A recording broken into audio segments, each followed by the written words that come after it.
Hello everyone, and here is what we got today is the Wild West 300 for the Sylvania Cup Series.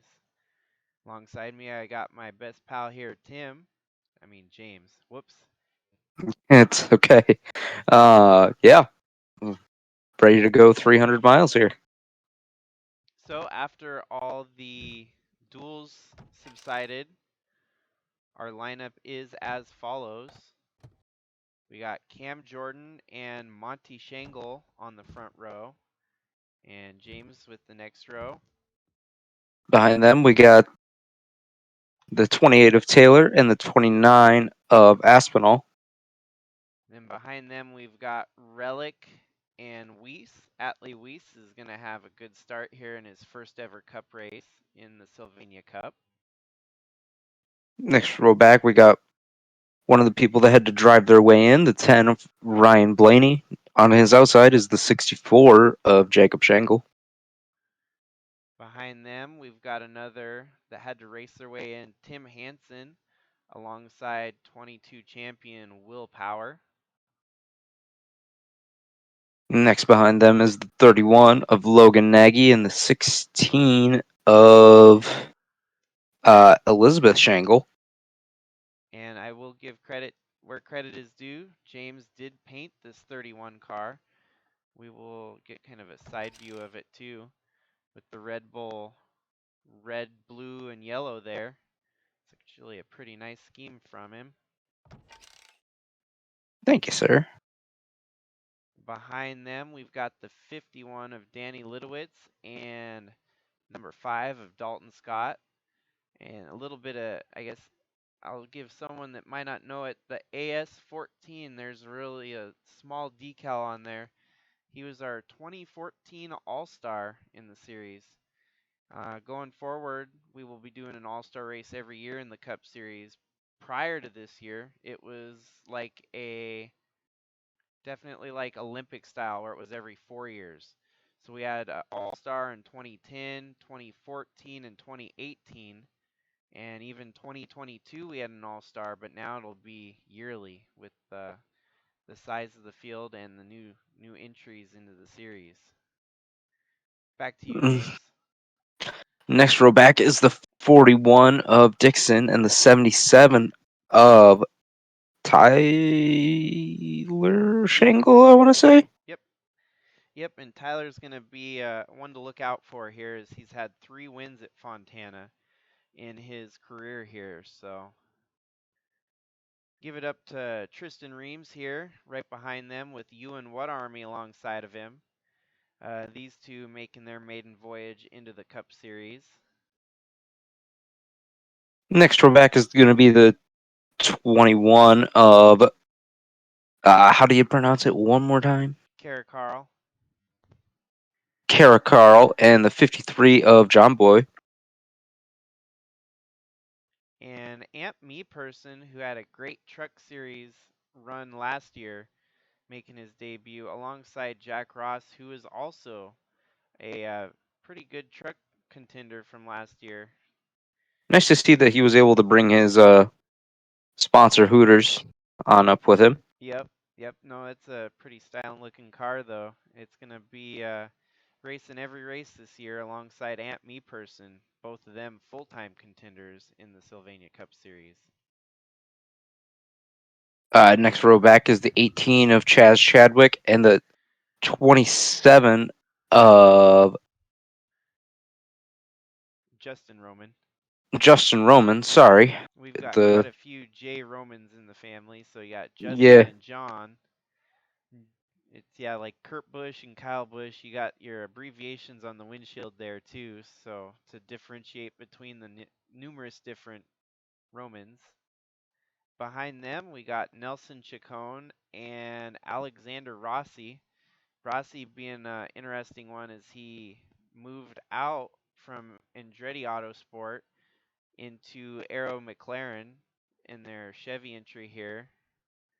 Uh, a lot like real life, where he moved to Arrow McLaren in the IndyCar series. So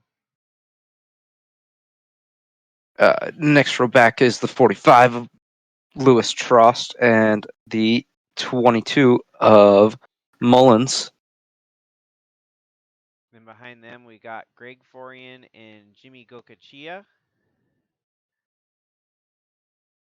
Next row back is the 47 of Quick and the 88 of Justin Daytu. Guido Piano's got his work cut out for him alongside Roger Lutz deep in the field here. Next row back is the 97 of Aaron Rapp and the 81 of Al Bunch. And then as we got champions down here at the back of the field, Aaron Rapp, your 2020 champion. Jimmy Johnson, your 2021 champion, alongside Michael LeBeau here in the back. Next row back, we got Al Coker and Bobby Leader. And then at the very back of the field, taking up the tail in their duels, Mitchell Gobea and Howard Schuler. So yes, 150 laps within the series. We don't do stages, so it's going to be 150 miles from flag to flag. You mean 300 miles from flag to flag, sir? Yes, 150 laps, my bad. And it's going to be exciting. It looks like we got Monty Schenkel Motorsports first and third,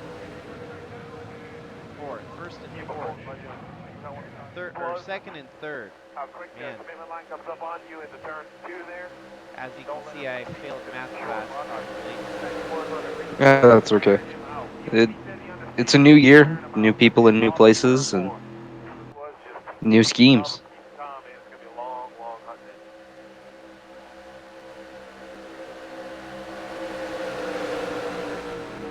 Impressive that Cam Jordan, this is going to be the first season back for Toyota in the series since 2016. They took a hiatus there. Similar to that of like a Dodge leaving the sport and coming back. Still yet to see Dodge come back in real life with the Cup Series. But now we got the full field here, 42 cars.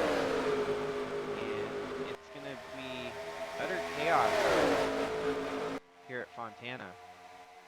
Yeah, we saw early on in Duel 2 things get a little bit exciting with that one caution that we had. I'm wagering that we'll see a big one here today. Yeah, I don't know if it'll happen early on, but I definitely suspect us to have at least one good sized caution that takes a few cars out. It's definitely a matter of when. Yeah, the way these guys run 2, 3, sometimes 4, 5 wide, it's not a question of if it'll happen. It's more so, like you said, when. And it looks like Monty Shingle Motorsports, or I guess abbreviating from here on as MSM, takes 1-2 at the front of the field. You can definitely tell which, kind of what I like doing with the paint schemes in the series is separating them so that they're, they might have some traits that are similar. Unlike F1 though, they have different paint schemes for separating them. Yeah, those MSM Shelbys are doing a great job here early on. And you got the pair of NOS cars behind them, the 87 and the 89. Yeah, Correct. 89 of Tim Hansen. Following right behind Bossman, Kellen Relic there.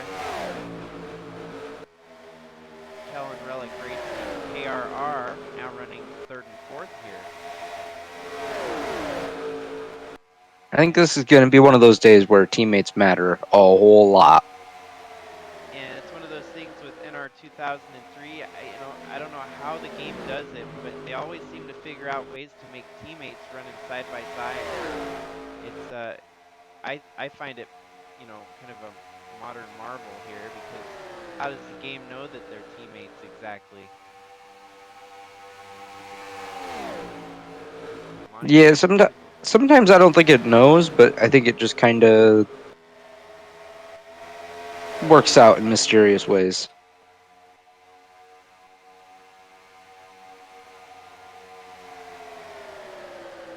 Tyler Aspinall sitting in fifth at the moment. He kind of struggled in the Busch Series in 2022. This might be a chance at redemption for him to prove what he's got in the Cup car. Maybe the Busch car just didn't have the right feel for him. Yeah, I mean that's something that you even see here in real life is sometimes drivers move to a different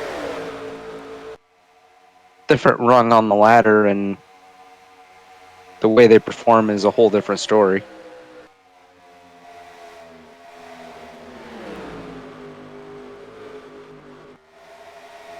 Cam Jordan seems to be struggling on this starting run so far. My car running strong there on the inside.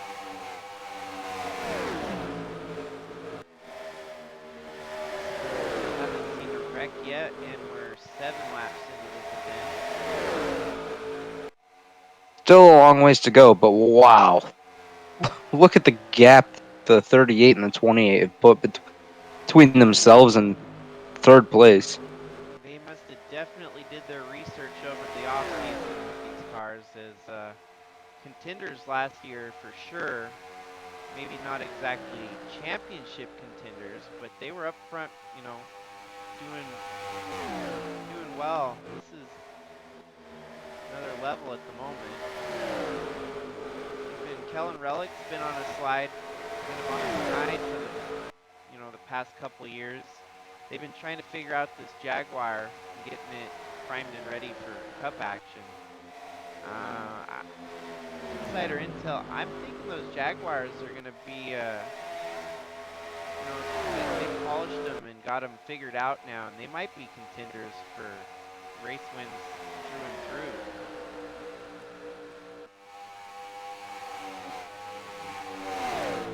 Not a common manufacturer you see in stock car racing nowadays for sure.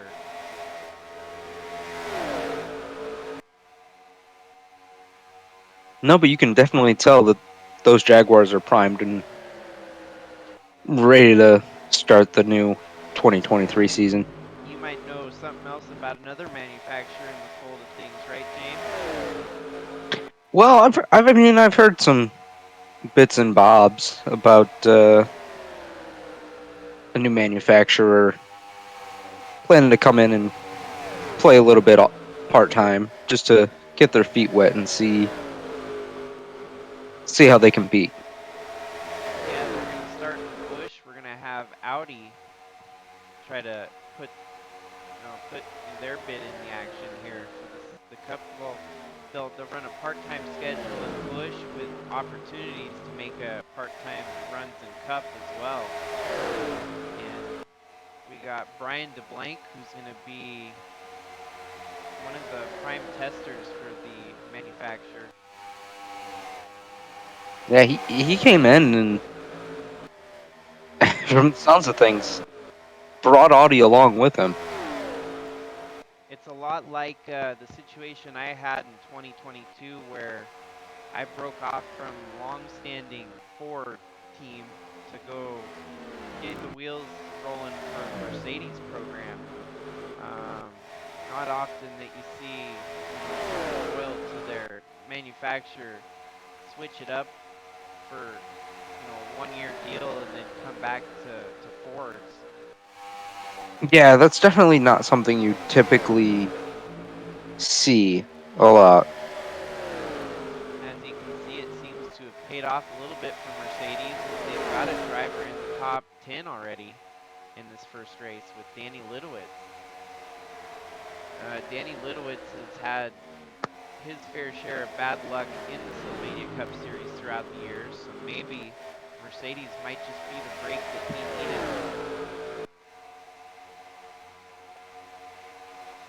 Yeah, that's an entire possibility that could be the case.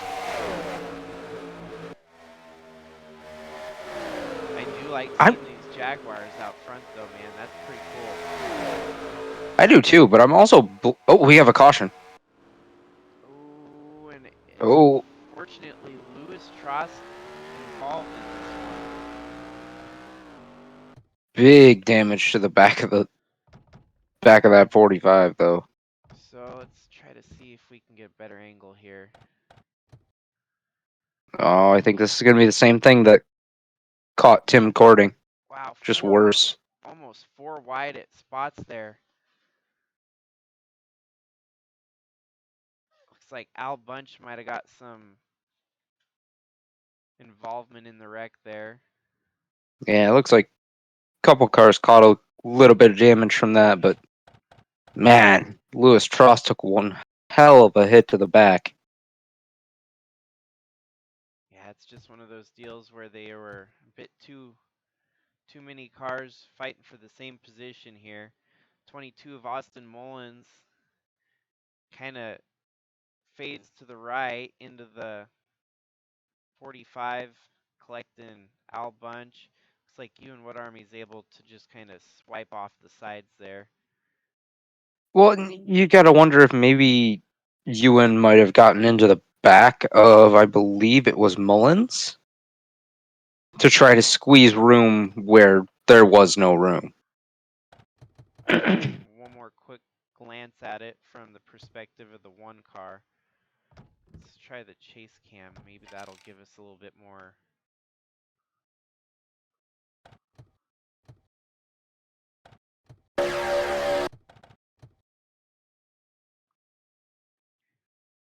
Yeah, just like the Tim Cording situation, it doesn't look like there's a bunch of contact, but very, very slight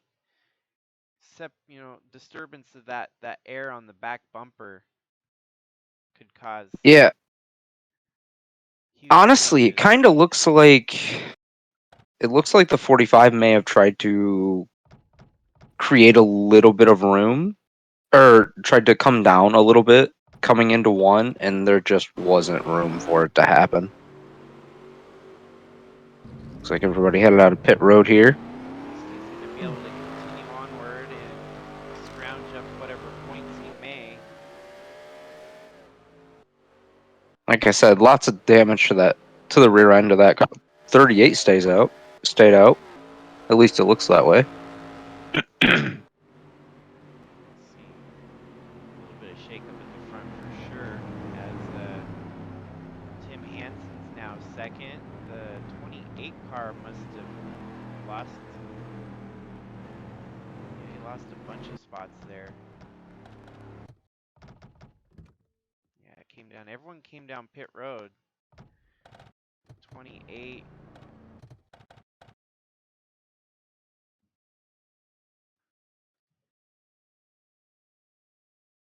Maybe just a bad pit stop. Man, it was slow by a hair, but even a hair costs you a lot of time on pit stops. Yeah, It looked like everyone around him took 4 tires as well, so it was just a slow just a stop bad on him. stop. Well, even Al Bunch got out after the 45.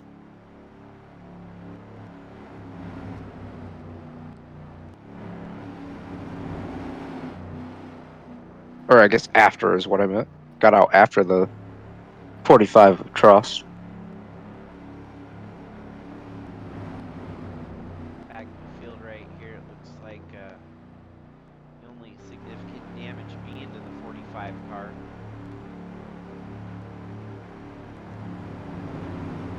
22 doesn't look any worse for the wear there. Yeah, I think the 45 just got the brunt of it. So in years past, this race is usually 400 miles long, and to try and cut back on the length of streams, I basically went and tried to cut many of the races down to a little bit more bite-sized pieces. 300 miles here, we're probably going to see some differing strategies from a 400-mile race.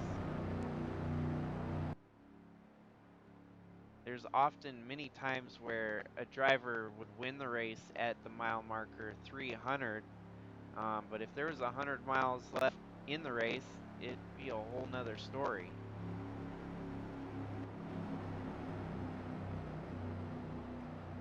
I'm excited to keep some of the marquee events in a standard endurance length, which similar, I guess, for example, we'll still have a Daytona 500 through the season, Southern 500, the annual 777 race, which is a 777-kilometer event at Las Vegas, has become, in my series, bigger than the Daytona 500 actually. So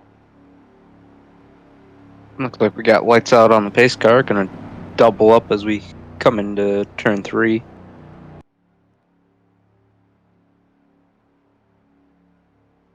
Tyler Aspinall is going to be a contender this year, it looks like. Yeah, looking really strong early on here.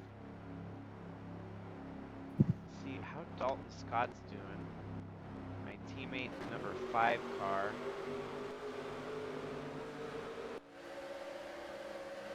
Deep, deep in the pack. He's nowhere in the top 20.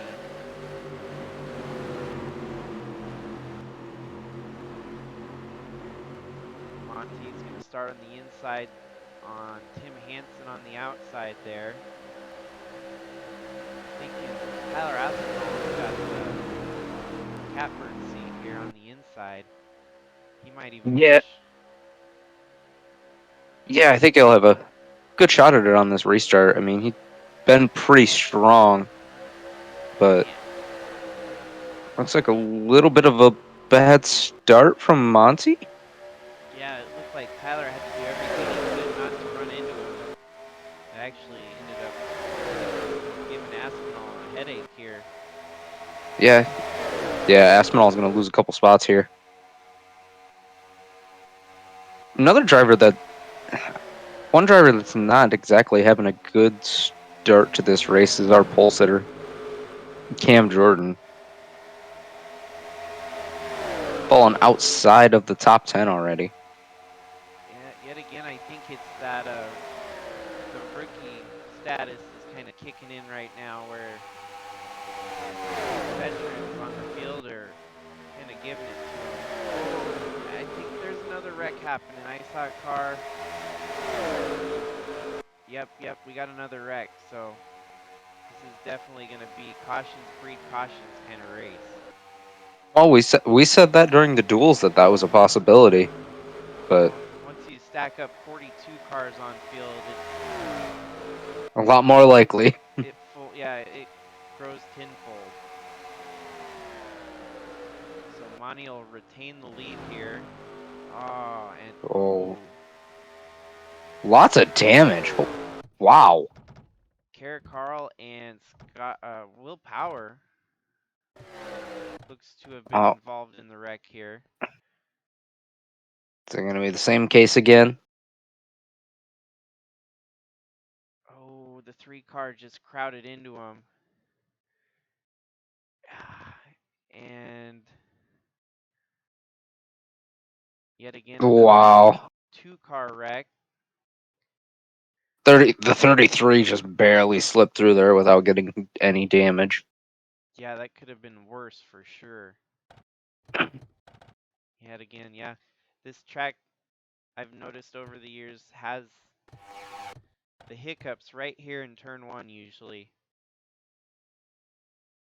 Well, the only thing I can figure is maybe he was giving room to Ewan, but there was plenty of room there. So I can't really fathom why the 3 did that. Ooh, and now we might have some people staying out this time around. Yep, so strategies. It's going to be the fun of this race, is following all the strategies that come from the cautions. Brian Blaney will inherit the lead here on lap 21 after that caution. Oh, and he's blowing up with the lead. Holy cow. Oh, Let's see that'll what's be our first. That'll be our first car out of the race there. engine damage. Yeah, that's Eight. pretty critical. Yeah, 0.847. That's some pretty critical damage. That's Well, unfortunate for Ryan Blaney. That's unfortunate. that's just astounding that the strategy he was going to try to stay out and lead some laps, and somewhere along the line, bad luck bit him hard. Looks like Shangle was gonna jump out of line there for a minute, but Well, I think they're trying to let the AI in the game obviously are a little bit finicky at times when they're trying to stay behind the car and corner from it. it's No, gonna hand the lead over to Shangle and put you and What Army up to the front row on this restart. well, how about Howard Schuler from dead last on the field Oh to wow, third? yeah, that's a that's an impressive run so far. I mean, it probably has a lot to do with The the strategy strategy he's he's using. going with, Yep. but it should be interesting to see whether it pays off for him or not. Heck, even Mitchell Gobea, who started right alongside him in 41st, right there in fifth at the moment. So, but the original race leader right behind him with fresh tires, albeit probably only about 5 laps fresher tires, but we'll definitely see how this unfolds on the restart. Yeah, this restart should make things a lot more interesting because not only yeah, while Monty does have fresher tires, he will also be starting on the outside instead of on the inside like he has been.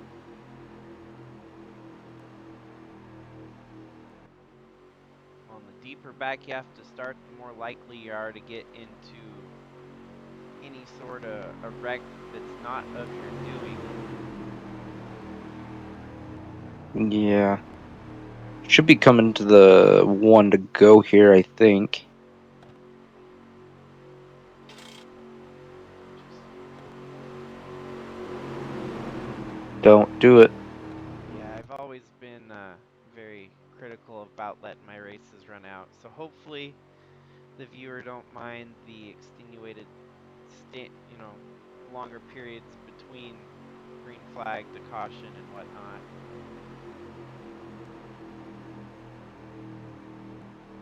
Lights are out on the pace car. They'll be going back to green on lap 23 here, rolling into 24. That'll leave us with 125 laps to go.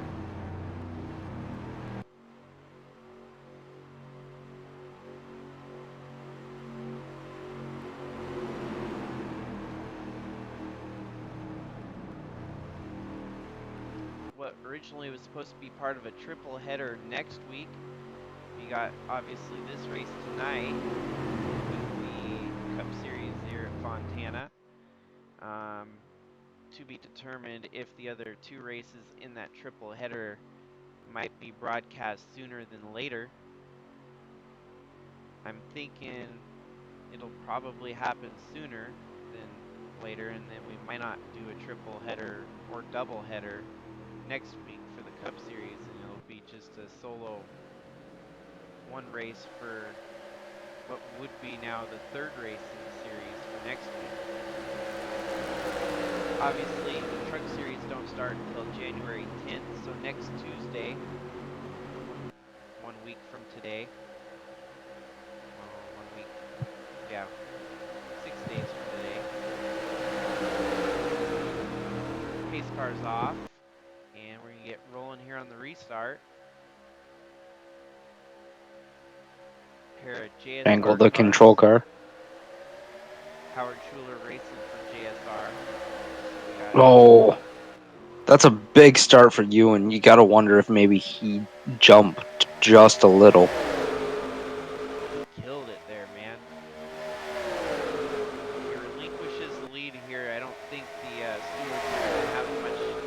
fit with that start, as it's going to be Jacob to the lead here, and I Howard. wouldn't speak too soon. I was gonna say, look at here comes Schuler from the back.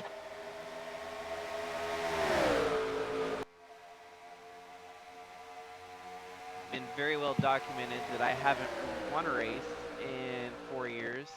Last time I won a race was 2019. So rolling over to 2013, what was once a 3-year winless streak is turning into a 4-year winless streak in the Sylvania Cup Series. Ewan What Army, he won at least one race in the Bush Series last year. Would you be able to confirm the statistic on that Can one? I can confirm that This is he a 21 car for the Bush Series. he actually has 2 wins, 12 top five, and 16 top tens with 1 pole and 1 DNF And so from that, last season. yep, that was his championship run in the Bush Series. And definitely looking good here But, at his debut. yeah, looking like he's really wanting to carry that momentum. Damn, look at, there's a whole trio of NOS cars behind him. Kellen Relic definitely showed up to race here at California this week. Oh, Tyler Aspinall. I might have to do a quick rewind on that one. That was a hairy situation for. Yeah, that was tight. He definitely got the 88 loose there. He gave a little bit of a bump here, as you can see. That 88 got loose. They kept it going. Man, it was so subtle, but you could tell that 88 got loose with the nose of the 29 there.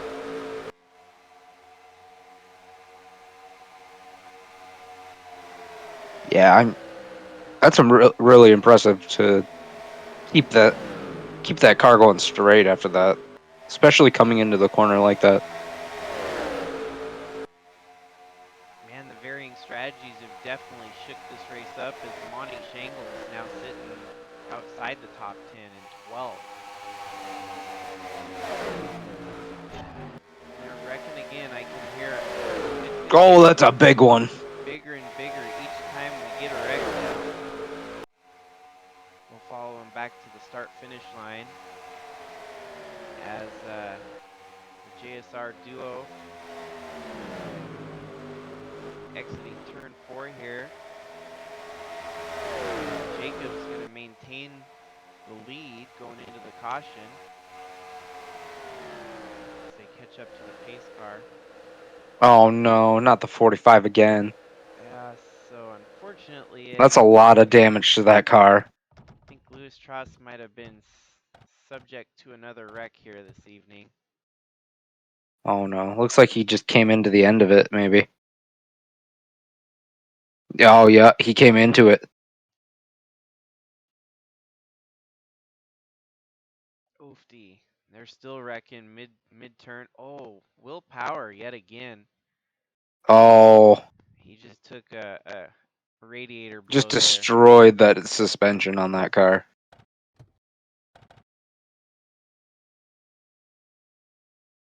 Well, we have a champion out of the race with Will Power wrecking out, it looks like.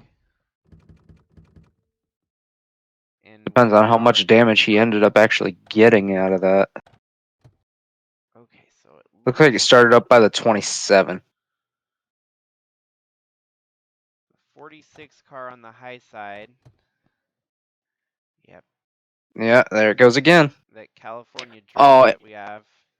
and we were just talking about how well Mitchell Well, Gobia was doing too.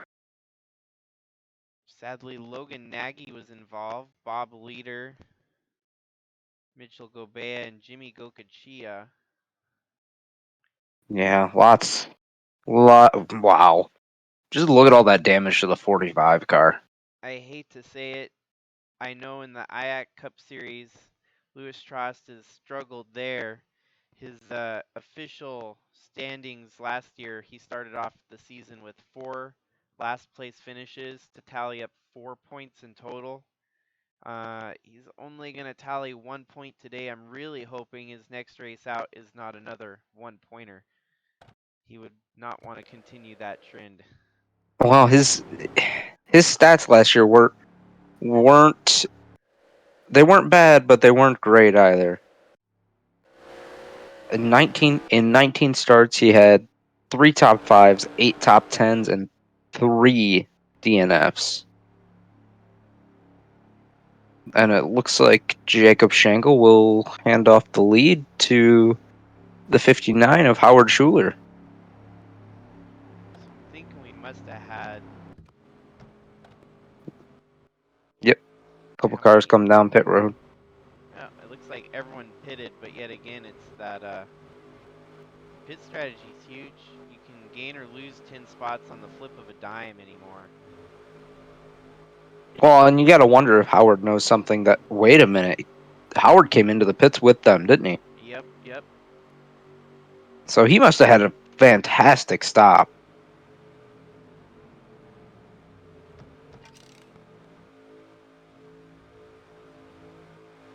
Yeah, he came out right. Did he even? Did he just get fuel?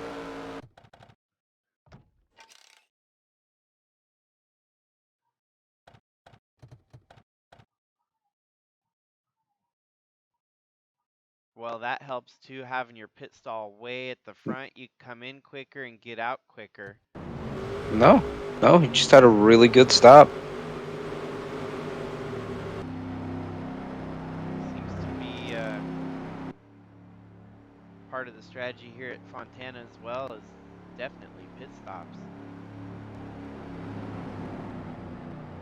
Well, this is huge for Schuler, who started dead last on the field. Definitely, this what makes this series so exciting is the ebb and flow of the pack. You know, the change in the lead. We can see a lot of action here. You got to wonder if maybe his duel was just a fluke, and they came back, made some adjustments, and were ready to go for today. Well, and yeah, and unfortunately, he did end up mildly in that one wreck in duel two, and I think it slowed his car down enough to hinder him for the rest of that race.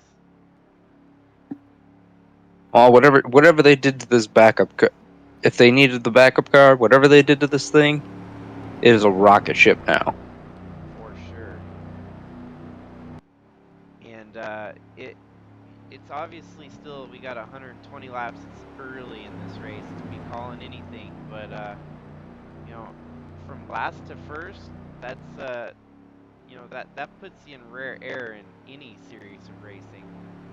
Yeah, and that definitely makes you take a second look at them, because that's not exactly a small feat. I mean, I know we've had a lot of, but we only have 3 cars out of the race right now. Yeah.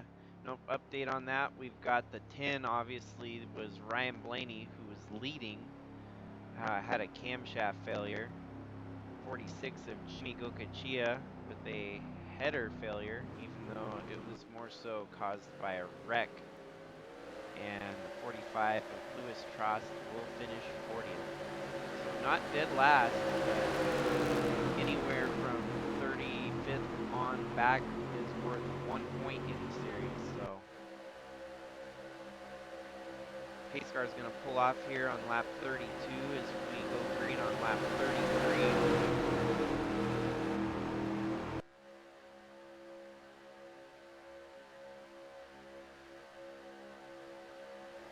And off they Ewan go. can once again Ewan with a phenomenal restart. Damn, that outside line. He's going to have to be careful making those moves every time. I think it probably works out, in all fairness, that, you know, back in this time of NR 2003, they didn't put as much emphasis on the lead car having to maintain the lead.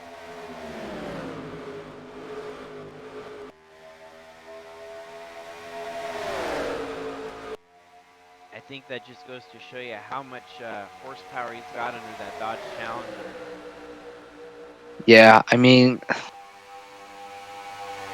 he's done a phenomenal job to work his way through the pack as well. I mean, he started pretty deep in the field too, if I recall correctly. Yeah, probably about 25th to 30th. Yeah, somewhere around there probably.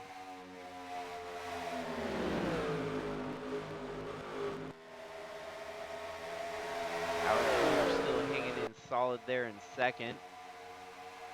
We'll run back at the back of the field and see how things are going. Will Power is going to have a struggle for the rest of the day, hoping for some more cars to wreck out. Roger Lutz, his car looks like it's been through the trash compactor as well.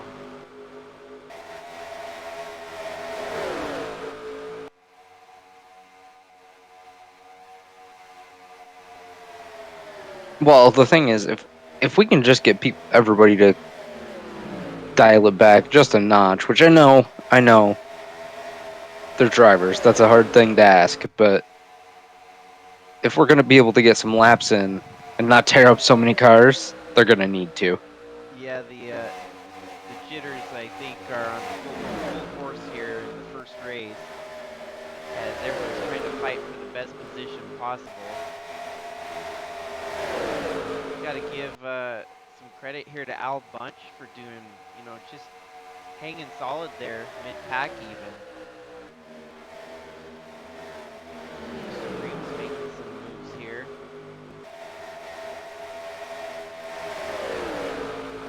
Definitely fun to see the back of the pack and how they sort things out with the faster cars moving to the front and the slower cars dropping to the back. Yeah, I feel like at this point in the race, we've definitely separated the haves from the have-nots a little bit.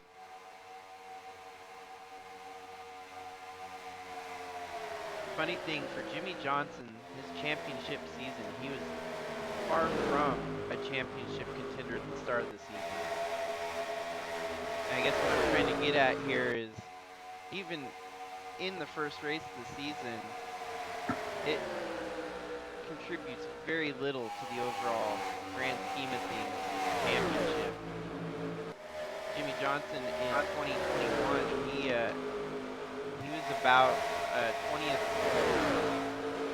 He ran about 20th in the points all season long, but when it came down to crunch time, he started stringing along top fives, top tens. He was winning a bunch of races to become the 2021 champion. So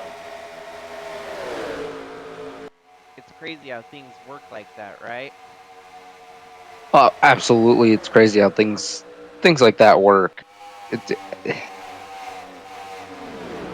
I mean, could. just There's a lot of factors that go into having a rough season, but pick a name at random here in the back and say,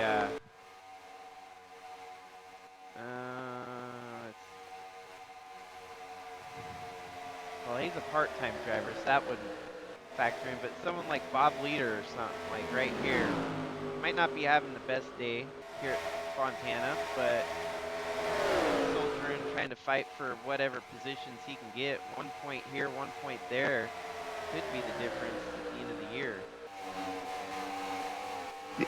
yeah, it really does come down to small things like that.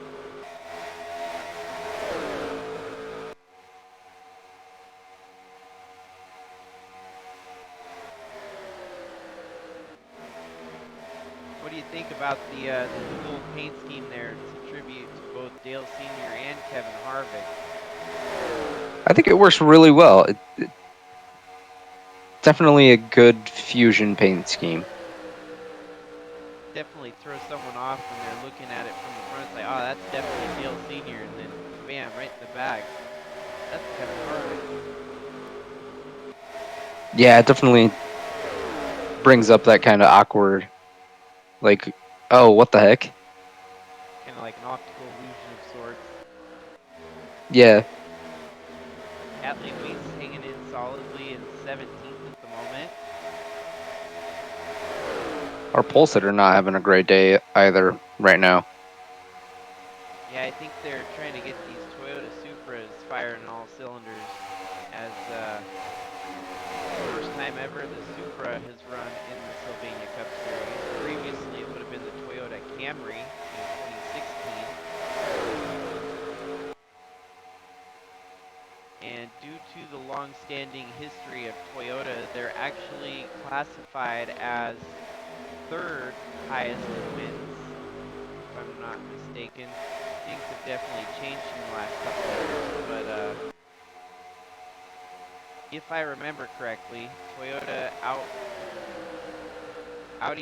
outwin Dodge in the series in their heyday. So definitely no slouch as they are making their triumphant return to the Sylvania Cup Series.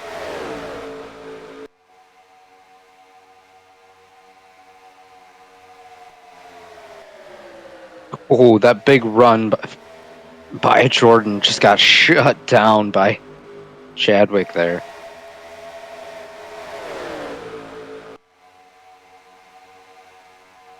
I have a feeling we're going to be seeing a lapped car here soon. Just looking at how far back Will Power is. Paces are running 36-second laps. Yeah, they'll catch him probably in a good 10 to 15 laps probably. But yeah, Jack Ross hanging in there in the top 10.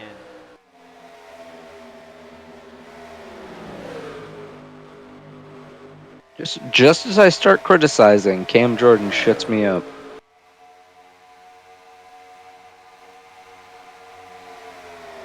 I'm thinking we're going to start seeing different on the long runs like these without a caution to throw things off. We're going to start seeing some different comers and goers. Yeah, I mean, right now we got is that the 88 or 89 leading right now? 89, oh, 89. Tim Hansen, dang. 89 of Tim Hansen leading, followed by the 59 of Howard. And then, like clockwork, Tyler Shingles coming to the front here. At a track that he knows how to get to victory lane all too well. It's actually your previous winner from 2022. His other two wins coming all the way back in 2011 and 2014. List of winners from 2011 to 2022, minus 2011 and 2014. 2013 we had Jay Bartunek. 2015 we had Dale Earnhardt Jr. 2016 was Kyle Busch. And of course, those three names I listed do not actively race in the series anymore. Not until 2017 did we have a current driver, with Scott Dixon winning it in 2017. Then some more non-existent. 2018 was Brad Sweet. 2019 was Brad Keselowski. 2020 back with a current driver, Clyde Coker. 2021, Aaron Rapp. And so at least we've got it 4 active drivers that have won here at Montana. Yeah, that's always a nice thing to have, especially for all the rookies that we have, to have people within the series that know how a lot of the tracks on the schedule function with these cars. We got a lead change happening now with Howard Schuler. Gonna work his way past, and in the picture in front of them, it looks like Will Power even Here closer comes to Ewan What Army as well. Trying to put his nose in this. The rookies are looking strong. They really are. A lot of the rookies are putting on a heck of a good show today.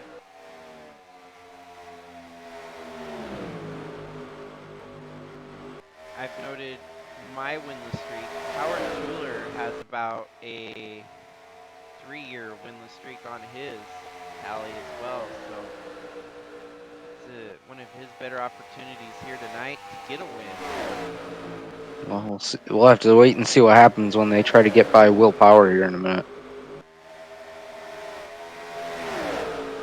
1/3 of the way through the race. We only have 100 laps to go now.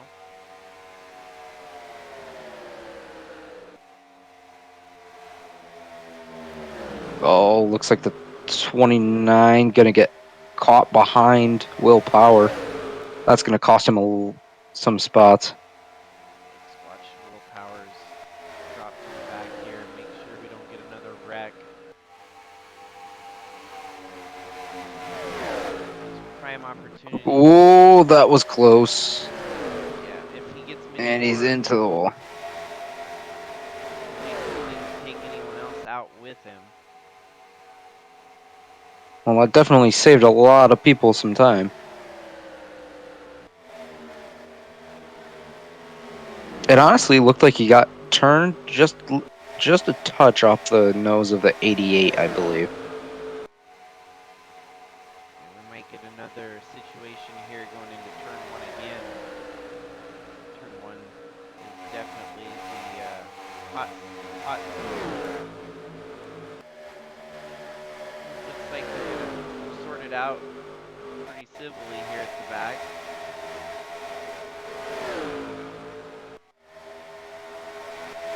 Another pack deeper in the field here, led by Guido Piano, running 28. Most of these are, it's funny, you have a bunch of rookies running up front, and you have quite a squadron of rookies running at the back. It's all about how you want to approach your rookie year and try to learn.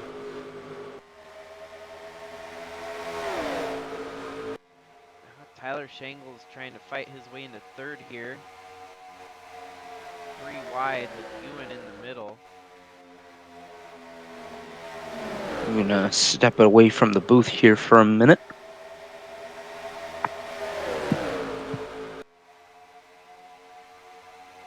Some good racing action here to the top 10.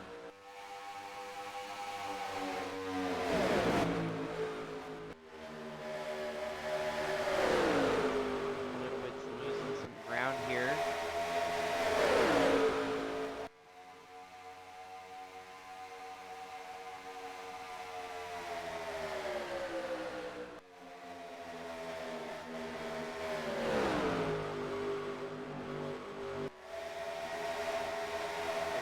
High side of 3 wide. He's going to settle in behind the rest of the group there.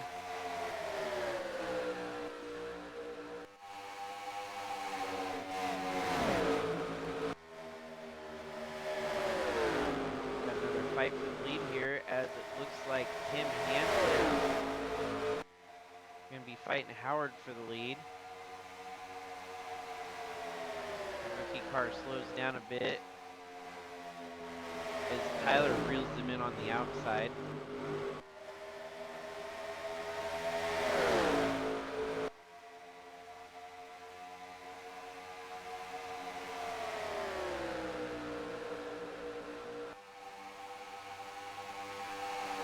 Howard still maintaining his lead there. Tyler is actually going to slot himself into second. Just a little bit more fighting from Tim Hansen, but finally settles right into second there in front of him. Ewan What Army in fourth, Monty Shangle in fifth, and Jacob Shangle in sixth, Tyler Aspinall in seventh, our pole sitter Cam Jordan eighth, Jack Ross solidly in ninth, and Dalton Scott in 10th.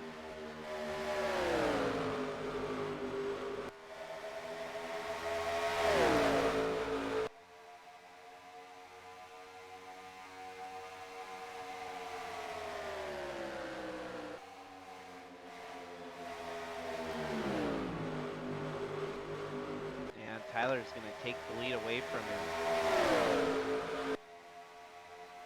Tyler Shangle always seems to find a way to win the season opener each year, as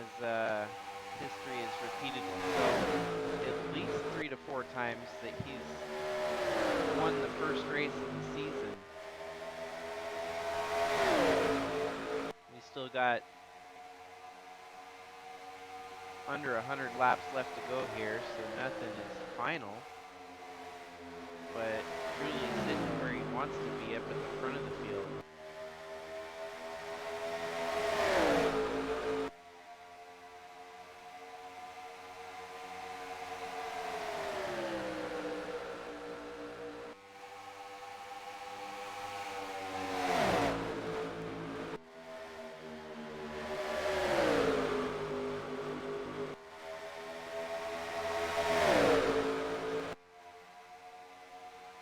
We got pretty good Looked fight like for the top 5 here.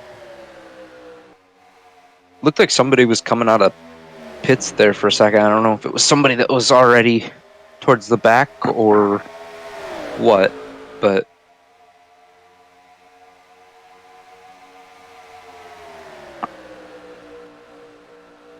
Might have been one of the two guys at the back, probably the 90 car coming in. Be my guess. yeah, that looks about right. Action up front's been pretty ecstatic here. I see that the 77 of Tyler Shangle has managed to put himself back up into the lead again. Howard Schuler only fell back to third, and Tim Hansen still solidly in second there. We got the top 5 dominated by Shangle right now. Tyler, Monty, and myself all in the top 5.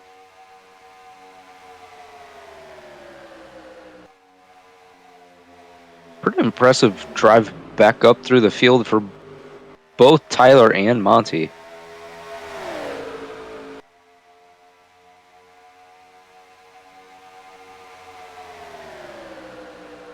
Getting close to the halfway point here. We've been on a good green flag run for a while now.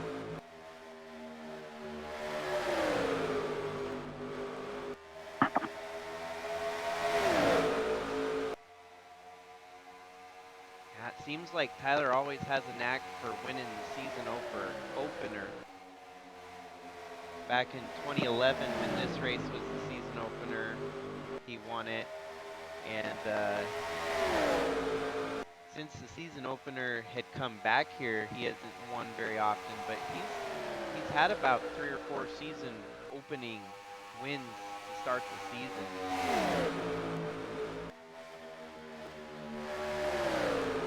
So definitely very dominant.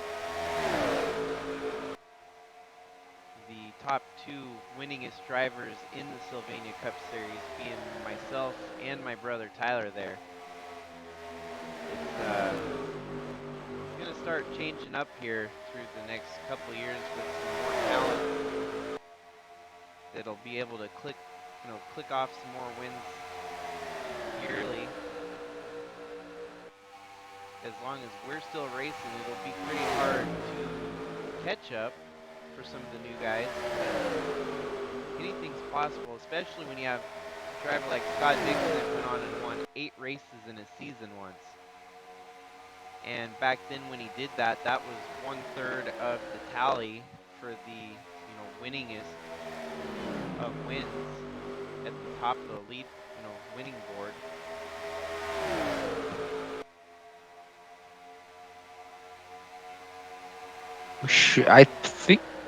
I think we might be getting close to green flag pit stops. It's going to be close. I would say probably another 10 laps maybe.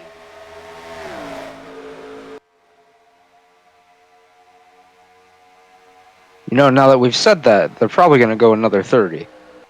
Tyler's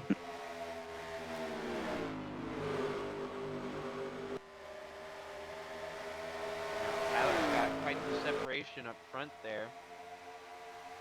Yeah, but I feel like you don't really want that this early. Yeah, you get the rest of them behind in the draft. Oh, Tyler Aspinall's wrecking. And I think myself might be in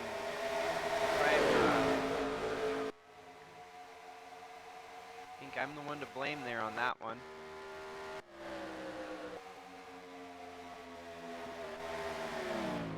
Big battle for that 5th spot coming back to the line. It was a rivalry before the season started, and there might be Now it just picked up a little bit more steam. some beef to add to that stew now.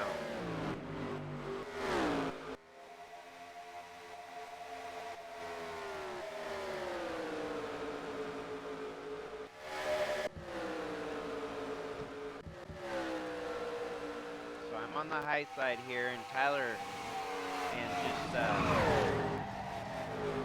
Looks like he just kind of came up. ran me up into the wall there. Wow. Whoa, that was close.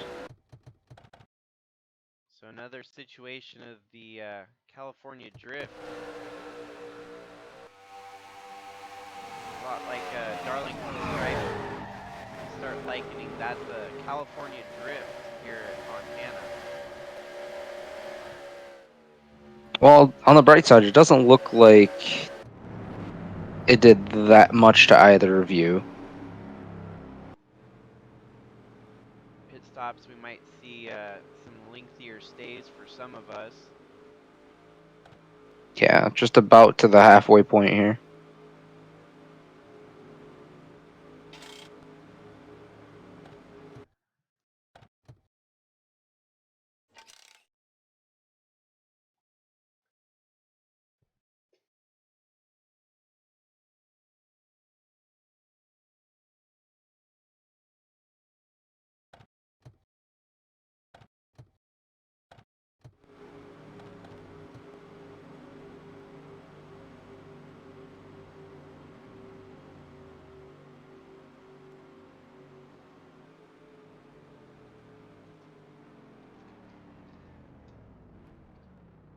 So that'll make it a little bit harder for me and Aspinall to get a good finish out of this, as we'll probably be trapped towards the back half of the field for the second half of this race.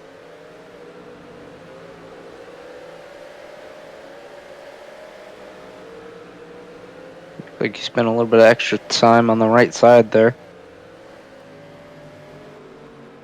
Little bit of contact between the 41 and the 46 there. Looks like Tyler Aspinall coming out dead last on the field, so stayed on for some more extended repair.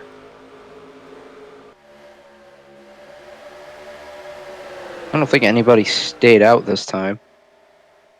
Just because this was a little bit longer of a run. Looks like Howard Schuler might get the lead back here. Looks like he might have stayed out? Again? You're correct. As caution Oh, rolls, everyone else came down pit road. yeah. This will be the lap where everyone pits. And instead of pitting, he'll cross the start finish line on track here. Yep. Hmm. So, strategy. Yeah, once again, Howard Schuler gonna take back the lead. Rick Quick right there behind him, and I believe Tyler Shangle being one of the first to come back from a pit stop. I want to give a little bit of a shout out to Cam Jordan. I know I've been kind of on a tangent all race about them, but they're starting to make a comeback here late in the running. A little bit about halfway here. And I think it's this gritty salvaging that's got him, 3 wins in the Busch Series. He's gonna be a talent to watch for, much like Kyle Busch, coming through the ranks in his young age and stuff. The old days where Kyle Busch was a rookie on the rise. That too, I would probably say Cam Jordan's gonna be one of those guys you wanna keep your eye on.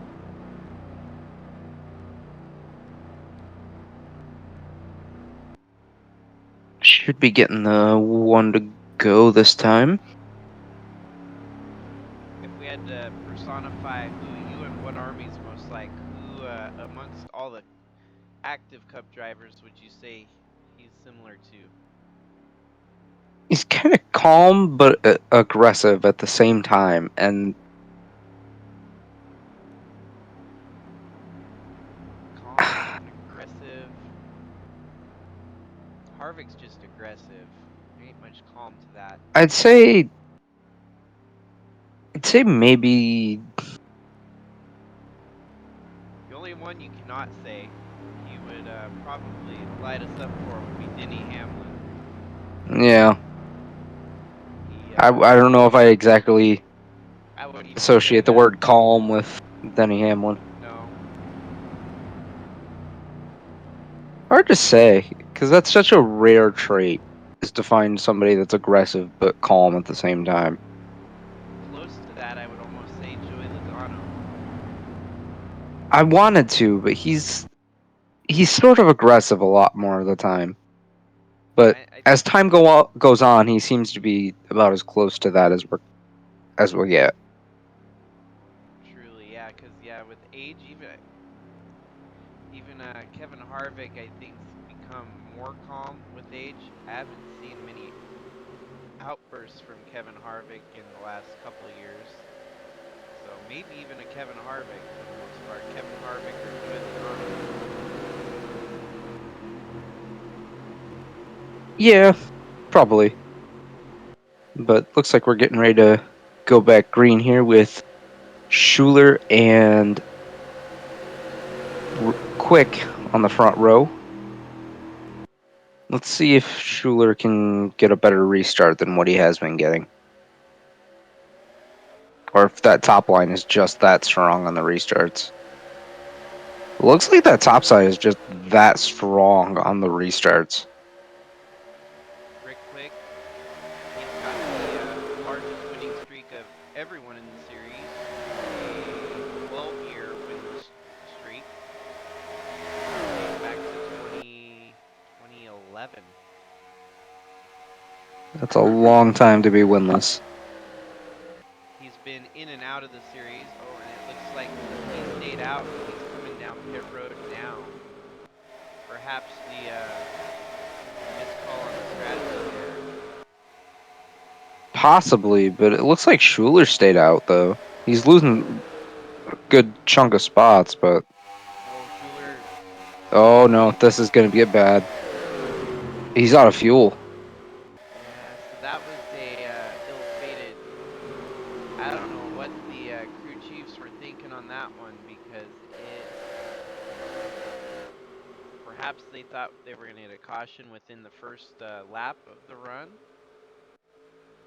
Possibly, but even then they weren't going to make it. Bizarre. Well, the lead gets handed over to Tim Hansen now. That's a bummer for Schuler. He had such a good race going. That's going to make it near impossible for him to take home victory tonight as he's right about to go a lap down. Yeah, still putzing around on the bottom, trying to make it back.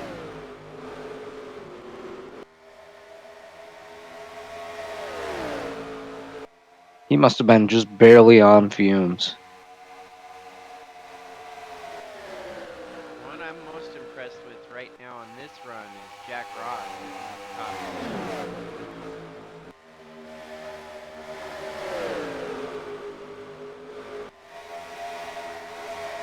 Yeah, Jack Ross putting on a good performance in his first start as well. Wow, my car must not be too damaged. I've snuck my way back into 12th there, it looks like.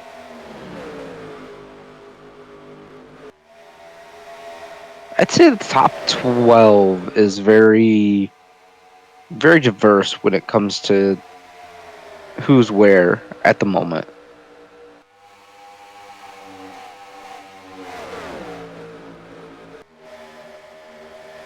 Gonna cross the halfway point when we cross the line this time. And we have been witnessing a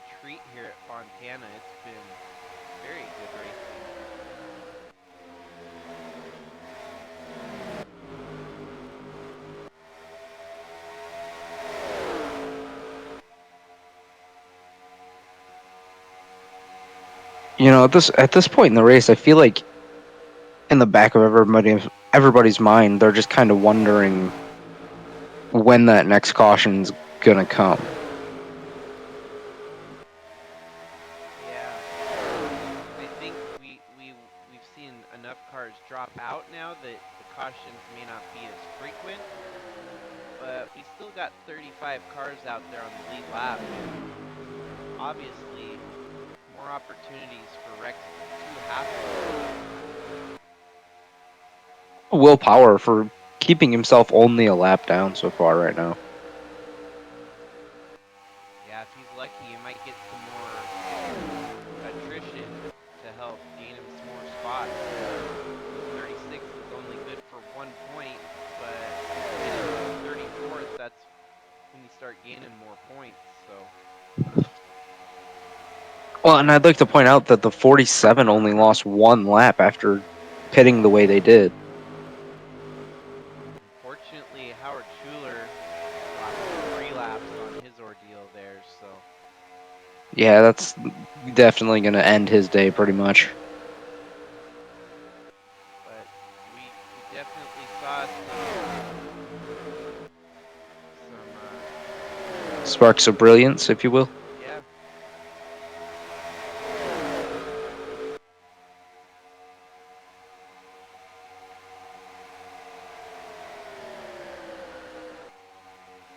Monty Shangle there on the inside, looking like he might try to peek into third here.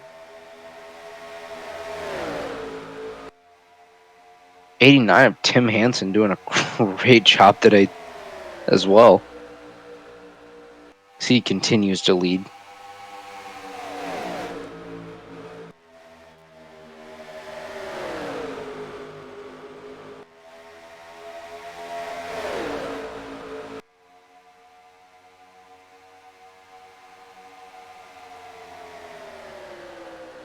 Monty's going to take third here from Tyler. He's still got the 2 NOS cars in front of him. Relic, solid run in second. I don't know how long he's going to keep that. Looks like Monty's really trying to mount a run and snag second place away.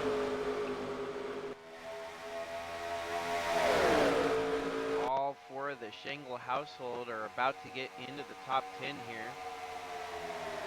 Monty and Tyler running third and fourth, and Liz and myself about to be ninth and 10th. So, just a quick little look at Tim Hansen's season last year in the trucks. He finished after running 26 races of the season with 1 win, 2 top 5s, 9 top 10s, 3 DNFs, and 1 pole. And that, yeah, 26 races. That was a full season under his belt in trucks. Minus 1 or 2 races.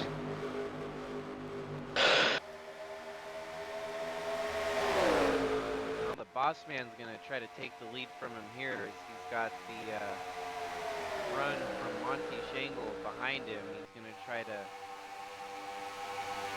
pick things up in front here. Helen Relic.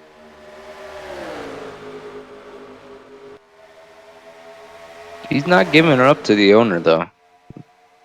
He's going to have to fight him for it.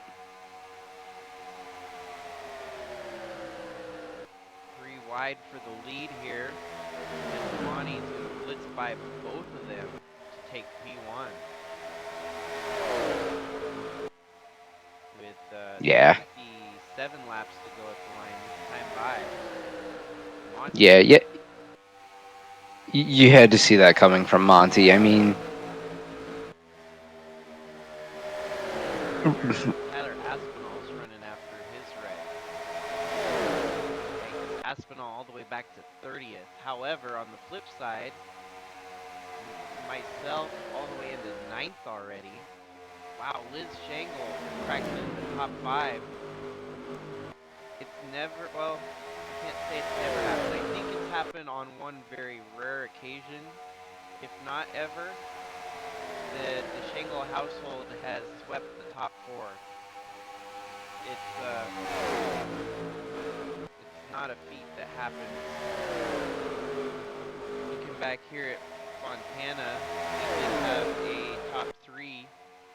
Tyler, myself, and Monty, 1, 2, 3 in 2014. So it's close to have happened before, but I don't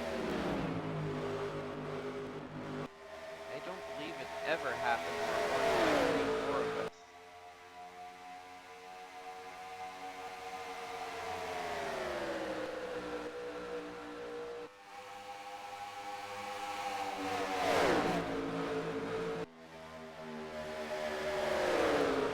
I'm anticipating a long green flag run here. Our last green flag run was pretty lengthy too. Yeah, if they run this green flag run the same way they did the last one, we should get to just about maybe 20, maybe 10 to go, roughly. Roughly, yeah. Just the way the trends are looking right now. It'll be right about where the green flag pit stop window is, and then we'll get another caution. Yeah, that would definitely shake things up quite hard. It looks like we're coming up on a lapped car in the distance a good ways, but That might be the. Well, we'll go see. It's not the 33. 27 ahead. 12. 12 of willpower. So he's about to fall 2 laps down.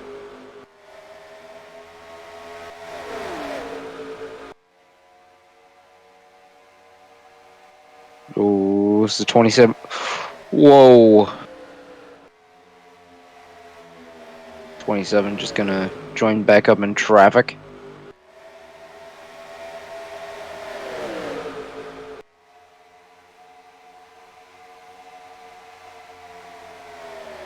.27 only 1 lap down, so they could still make their way to the front and take their lap back before a caution comes out.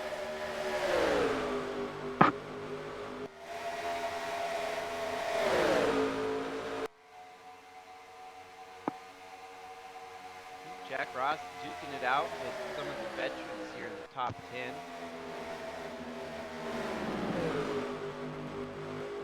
Cam Jordan doing the same right there behind him.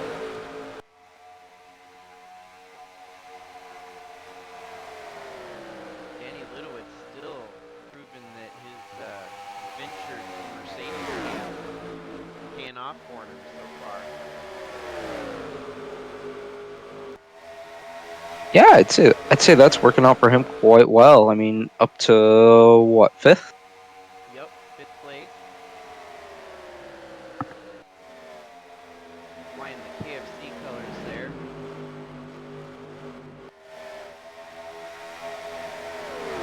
Here we go with Will Power again here in a second.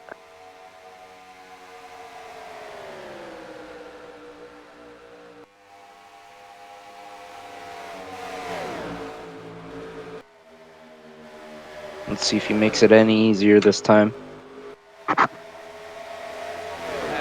husband-wife battles in the series in the trucks before. We had Tristan Reams and Maggie Reams duking it out for a win in 2022. Potentially setting up another husband-wife battle here with Monty and Liz. 59 laps to go, and Liz is going to peek on the inside here. 89 of Hansen. Pass with ease. So Yeah, Monty Shangle Motorsports running 1-2 at the moment. yeah, she didn't struggle with the 89 of Hansen at all. In fact, it almost looked like he was a barely an inconvenience there. Right? Third teammate of the MSM camp, Alan Taylor, running in 8th at the moment. And 17th is their 4th entry.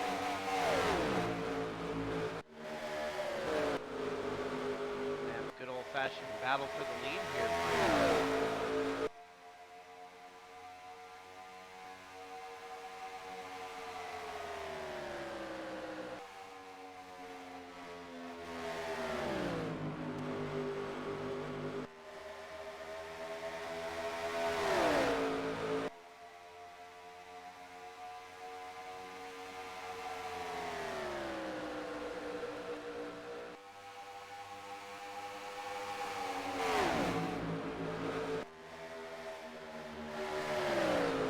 Ahead and let's do a run through on the field so that all of those that have tuned in to watch know exactly where they are running. Third, we've got Tim Hansen. I'm only going to kind of focus on our Discord server of drivers. Cam Jordan sitting in 10th. Jack Ross in 11th. Justin Day2 in 12th. And then we got Tristan Reeves in 13th. Ewan What Army 15th. And his teammate Chaz Chadwick in 16th.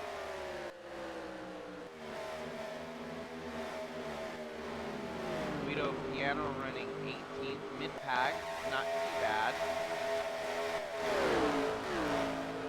Atlee Weiss, 21st. Al Bunch, 22nd. Austin Mullins in 24th. Tyler Aspinall, 26th. Ant B. Person, 28th. Logan Nagy, 27th. 28th, they flip-flop there. Michael LeBeau running in 29th.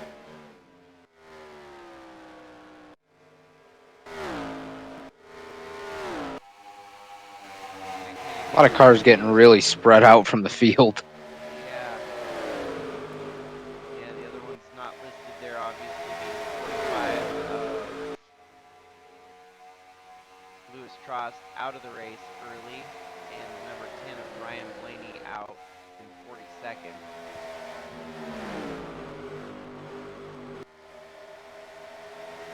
Yeah, it looks like the husband and wife Shangle duo is starting to pull away from the field a little bit.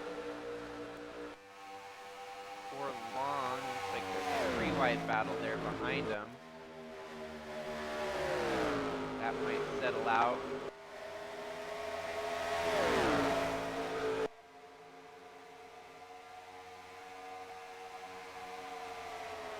And we're just a couple laps shy of the 2/3 mark here.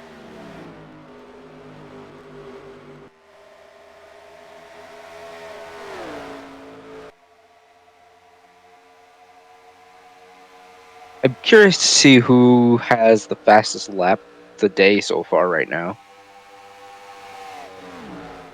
The 38, Monty Shangle.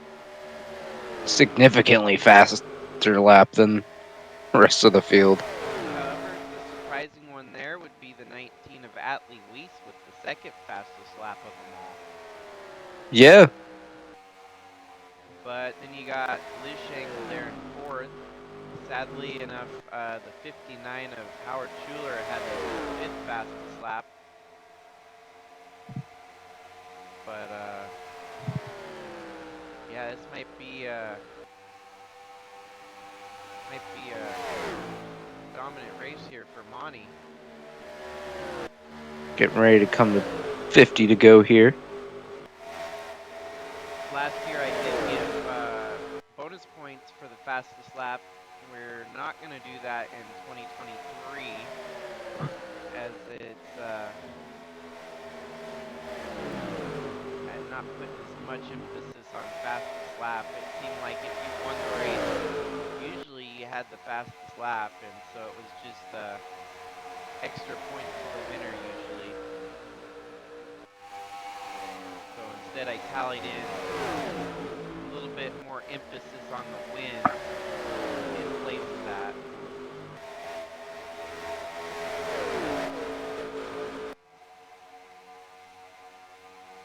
4 wide coming out of 2 there for a second, just a second ago.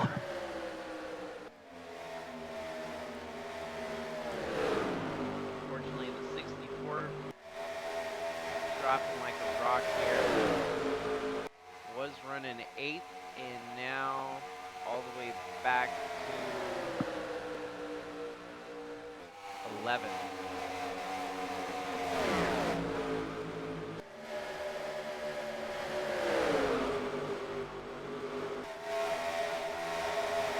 You know, I feel like most people probably would like to see a caution right about now, because if we get it now, it seems like they might be able to go to the end.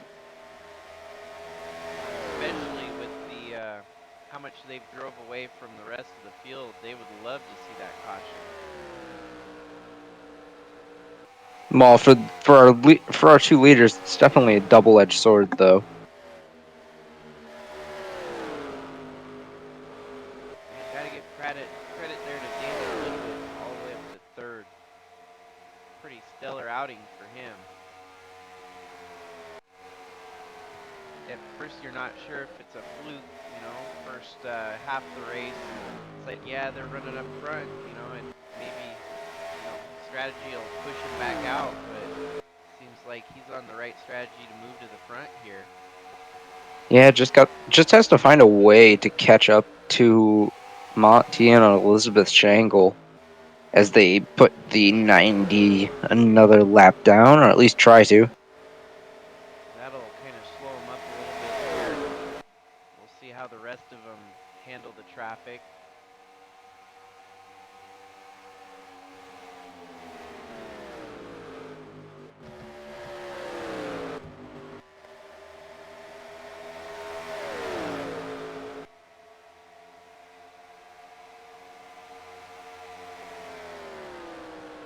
Still 104 laps into this one, and we 33 cars on the lead lap.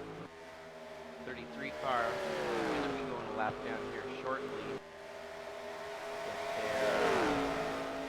Yep, they're right there in the picture now.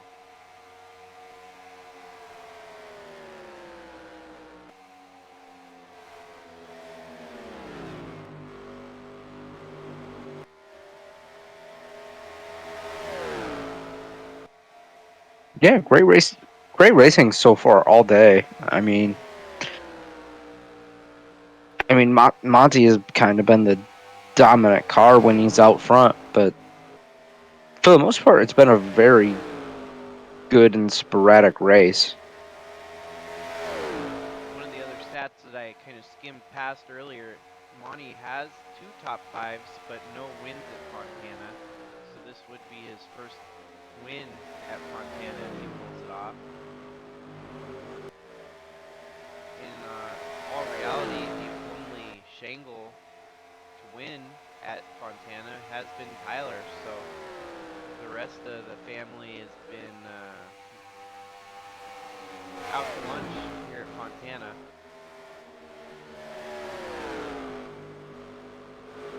Well, Monty and Elizabeth look like they're out for a Sunday drive at this point.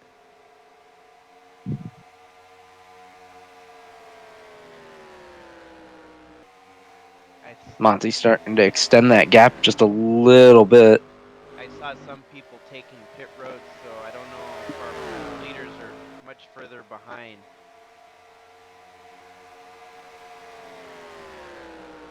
They might try to stay out and leapfrog everybody else. Maybe hope for a caution. Maybe. Possibly. Yeah, and they might be able to stay out the longest and not even lose the lead. I've seen that happen before. They'll be the last ones down pit road and the last ones off. And yeah, here we go. Monty looks like he's pulling down pit road here. Just going to stay out and lead a lap. Ultimately, they don't want to see a caution now, as that'll kind of twist things around.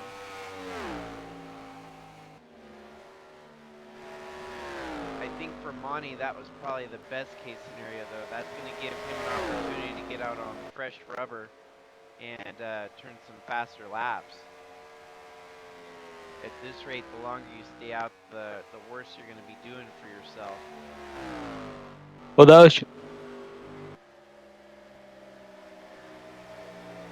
now it's just a gamble of whether or not Elizabeth can get out ahead of Monty at the end of this green flag pit stop run. Looks like our lead is going to swap hands yet again as Tim Hansen and Danny Lidowitz there. Oh man, how many laps down is the 27?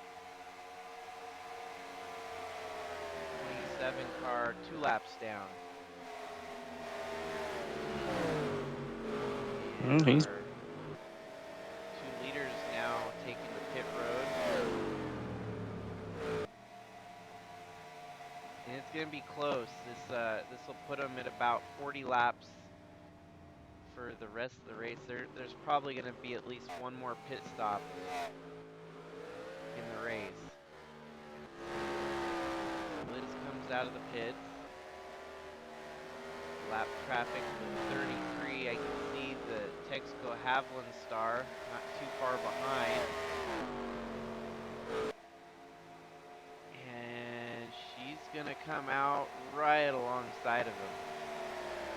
not going to necessarily have enough speed to get by him, though. She'll have 1 lap fresher tires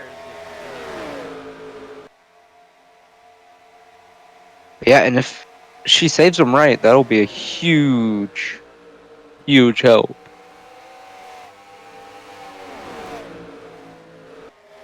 and we're going to make it through this green flag round of pit stops without a caution.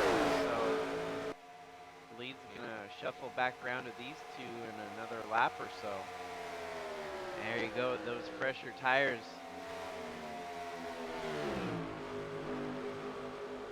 She's definitely sporting the fresher tires here, looking racy. The thing is, if she's smart, she'll wait it out until they get to the back, almost to the back of the 33 there. So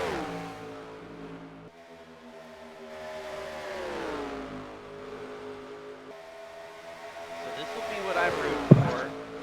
Not biased at all or anything here, but you got 5th place Tyler Shangle and 6th place myself. It'd be really nice to see us gain 2 positions each for a 1, 2, 3, 4 Shangle sweep. Not biased at all, I swear. Yeah, no bias at all. Mm-hmm.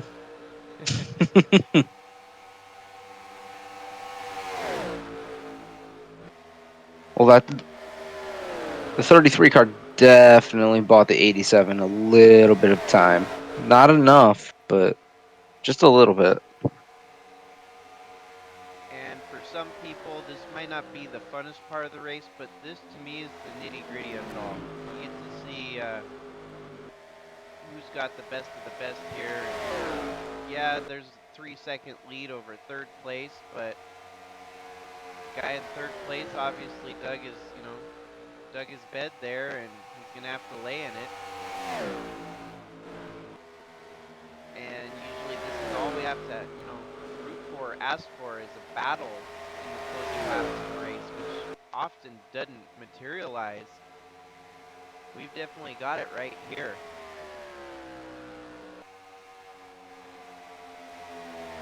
Yeah, here she comes on the bottom. She gonna get him cleared this time. Yes. This is a good old-fashioned California style racing because you got progressive lanes here where even though they might be fast in segments of the track, that outer groove has its perks, and it's like a slinky. It kind of goes back and forth. Getting close to 30 to go here soon.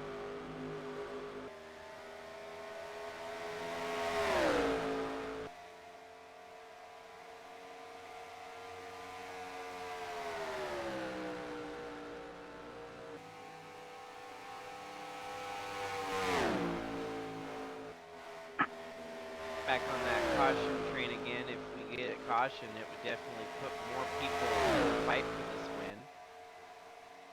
Yeah, and I feel like a lot of drivers at this point are essentially begging for this caution to come out. Let's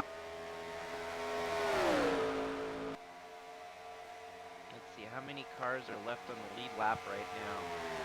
33, so still 33 cars. Getting close to 32 as they slowly reel in the 27 of Justin Roman. Kellen Relic loses a spot there. Heck, Jack Ross sneaking his way into the top 5. We might want to watch these guys at the back of this top 5 session. Give it up for Jack Ross there in the double zero. Not only did he get by me, he also got by Tyler Shangle. And honestly, I feel like top 5s are going to be the measure of excellence here in the Cup Series. Wins, definitely you want to be a winner in the series, but top 5, that's going to be a huge reference point throughout the year. Absolutely.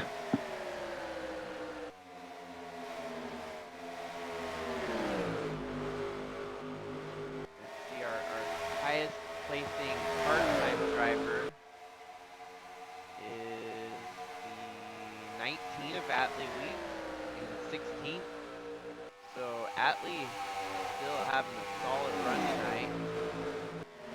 The next guy in line for that would have been 31 of Maggie, or their part-time, and then the 81 of. Oh wait, I skimmed through too quickly. Where is the 81? Okay, so the 81 is actually the second highest part-time driver with Al Bunch, sitting in 20th there. Seems like we've gotten spread out far enough that I'm not particularly confident that we're gonna get another caution. So this may go green to the end. And something I'm noticing just now is the lead is shrinking. If you watch Jack Ross's differential to the lead this time, he's 4.4 seconds back. I think Jack Ross is lapping faster times than the leader. At least one lap I noticed he did. This lap, Mm, ran the same lap as the leader.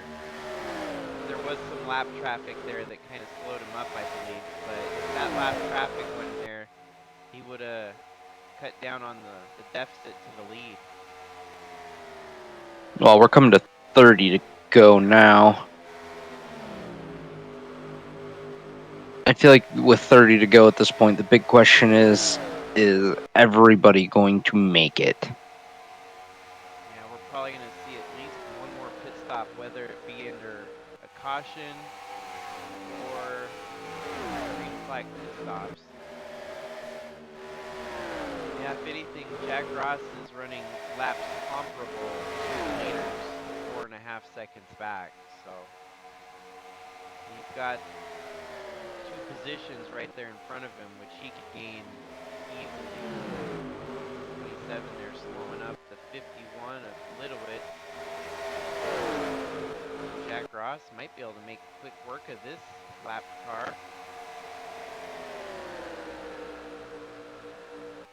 Yeah, in the blink of an eye, it's going to be 25 laps. There you go, cut it down a little bit, down to 4.2 seconds. Monty still trailing Liz at the lap 122 here. And it seems I jinxed the shingle household on that one as me and my brother dropped back to 7th and 8th.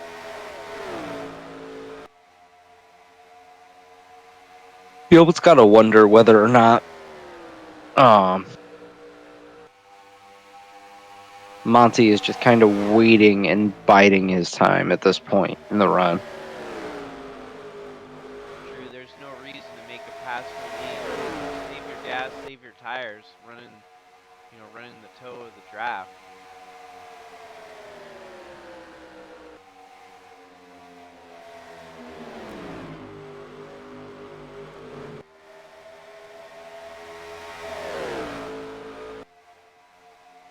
Kellen Relic, his recent top 5 here at Fontana was back in 2021, where he came home in 5th.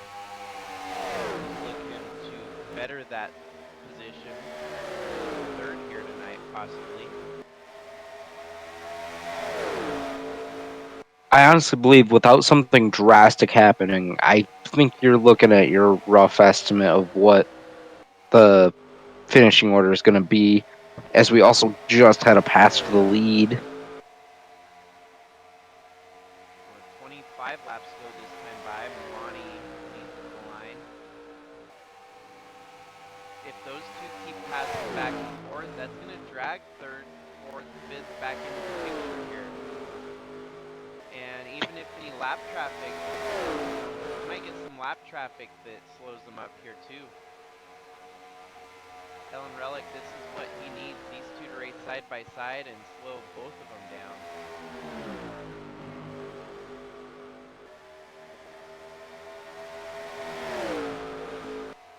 25 laps is just enough, I feel, that we might see a 3rd or 4th car in the fight for this. Yeah, I mean, It's going to be close. the 87 of Kellen Rolich is reeling them in fairly at a decently good pace, especially for them fighting. They do have that one lap car that'll either hinder or help them.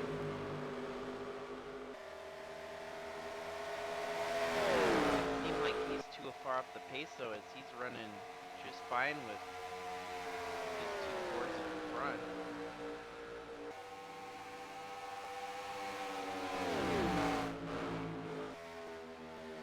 And I think that might be a factor too, is you've got a draft of 5 cars pushing each other versus the draft of the 2 cars out front, like a sit and duck here.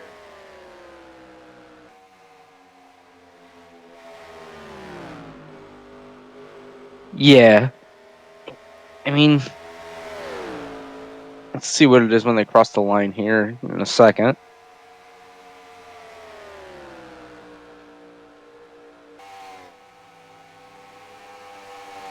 Yeah, knocked it down even more that time.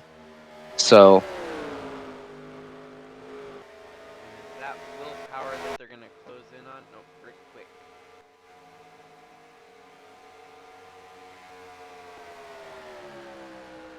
And the series, we got a Rick Quick and a Bob Leader. Two names that seem to be a great fit for a racing driver. looks like we got another lap car coming up here in a second.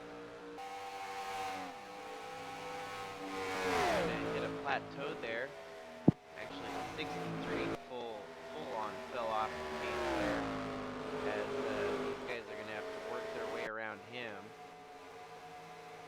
Now that they have stopped fighting back and forth for the lead, they're able to drive off on the rest of the field.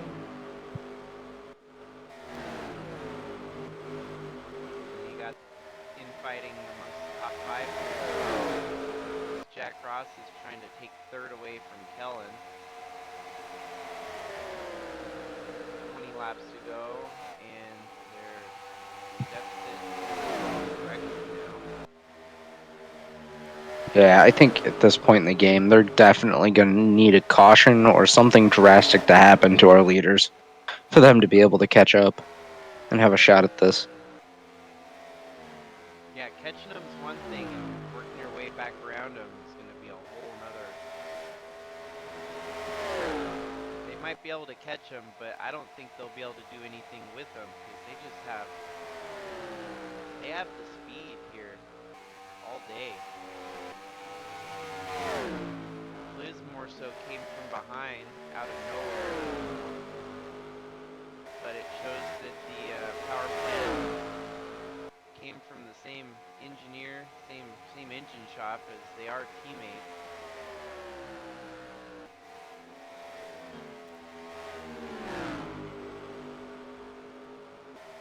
That's Will Power in front of him there.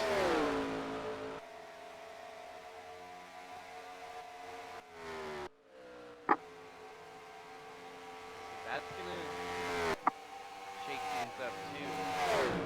But if that was Chadwick coming in for his last pit stop of the race, we're probably gonna see pit stops.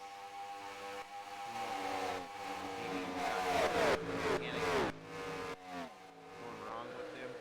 It might be a mechanical failure actually.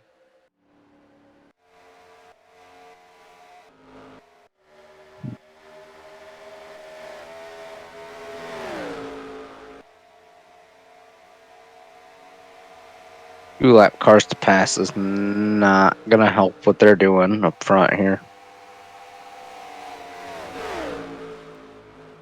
See willpower, they're gonna catch him in the worst case scenario here. Able to make it work on the backstretch. And we'll have to hop on and watch.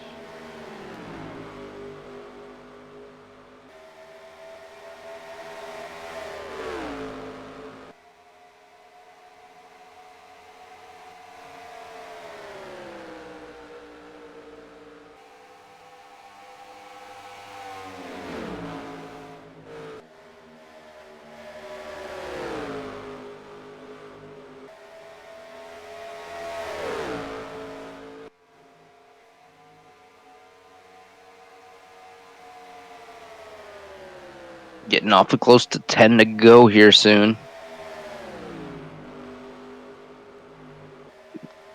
Makes the question even more viable on whether or not everybody can make it.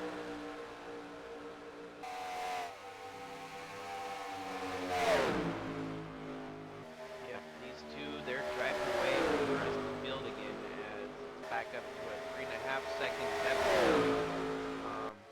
Alan Taylor actually working his way up to 4th. Chadwick out of the pits there. Still an opportunity from Monty Shangle Motorsports 1, 2, 3 here in the closing laps. As Alan Taylor is really strong in duel number 1. He's trying to fight up to the front where he can get at least a 3rd here. Looked for a second like maybe Monty had checked up so he didn't run into the back of Chadwick. Now Chadwick is really screwing things up here for these leaders. Possibly not intentional, but those are going to be some kind of wag the finger from officials. Not a good move from a rookie. Yeah, that's going to draw the 3rd place driver back up front here as it's down to 3.14. Not by a whole lot, but It's enough. things are changing on the fly here.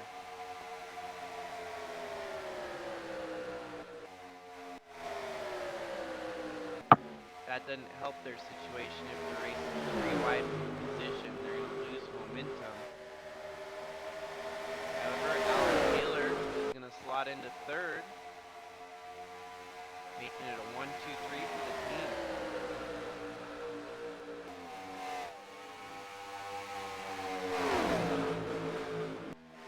It looks like we're slowly getting closer and closer to that wall.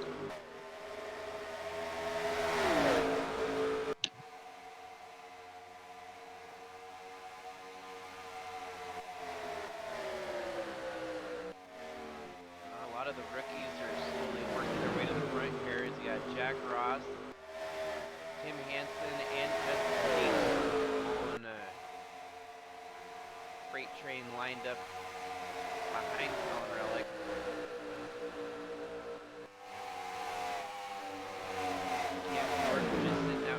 top 10 and 11th there.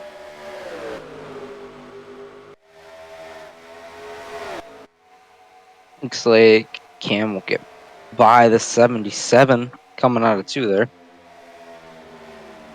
Liz is kind of distancing herself from Monty. As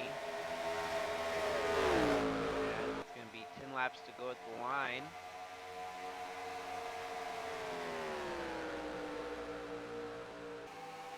And even though your drivers in third keep coming back and forth,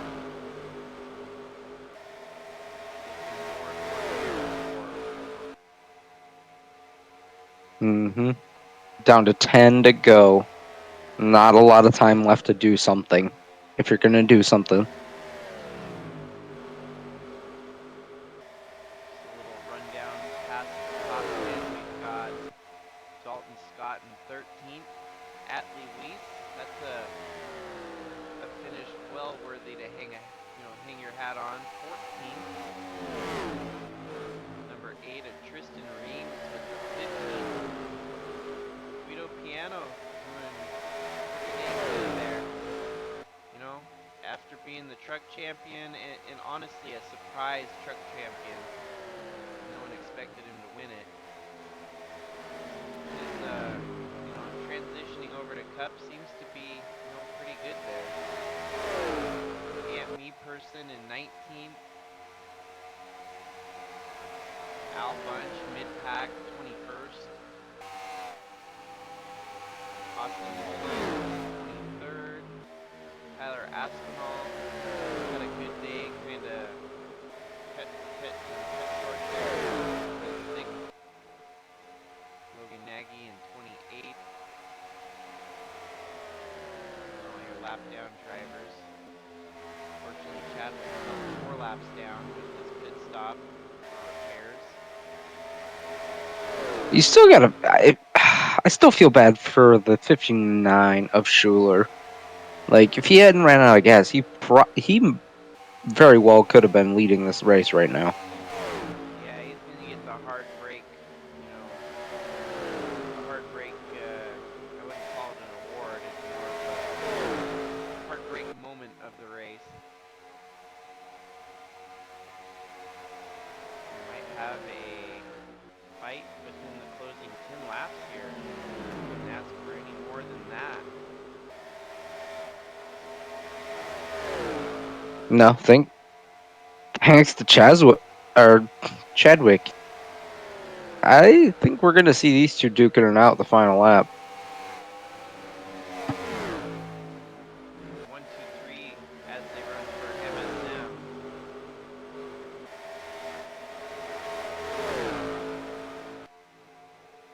And their 4th driver looks like John Boy gonna make it a 17th place finish, so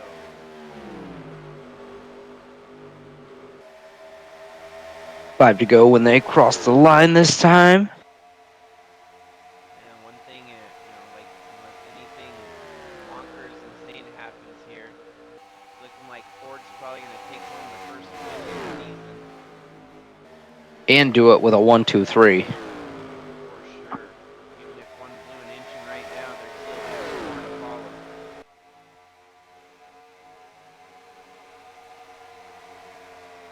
Monty has definitely had his fair share of hard breaks, leading the race, blowing up in the lead. Happened a couple times for him. Wow. 69 headed in. Oh, there's a caution. We have a caution. 5 laps to go. I don't know if we're going to get back in time. We had pit stops. That's what was happening. Do I try to minimize the game and enable Save. green white checkers? Wait, you can save the game as it is. It'll remember the lineup. Well, Where'd that caution? Correct. Should I just okay, pause so the race right now? yeah, go back and go out and pause it right now real quick. All right, save what you got. Well, let's at least see where this wreck happened first.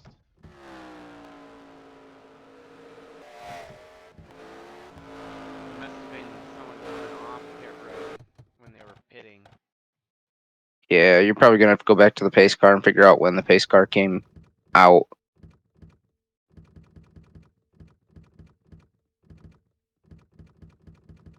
Oh, what army? Why do I have a feeling? Oh, yep.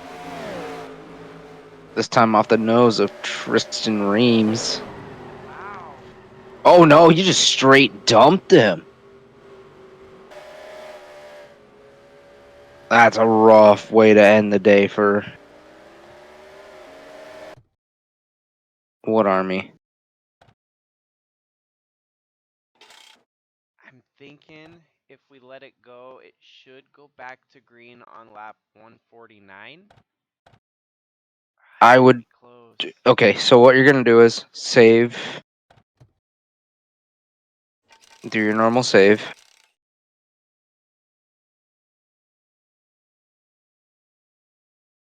And is this technically I'm put him back on pit road for like a red flag restart? We'll I don't consider. know. I don't know what it will do. I'm just telling you to save everything. That way, if for some reason it does close out, and honestly, if you want to let it play out what it's gonna do for pit stops real quick, and then do it, you could do it that way. I'm not gonna officially.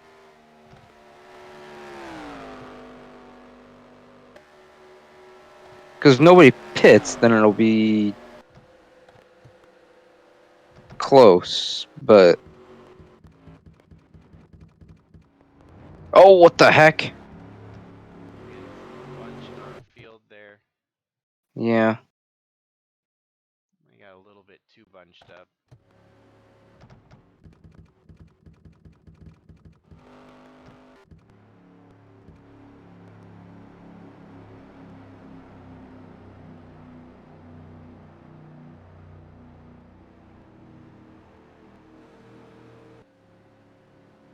So what's gonna happen? I'm almost certain the lights are gonna turn off on lap 149, and we're gonna get like a white checkers. They'll get the. It won't even get a green white checkers. It's gonna be a literal. white checkered. Yep.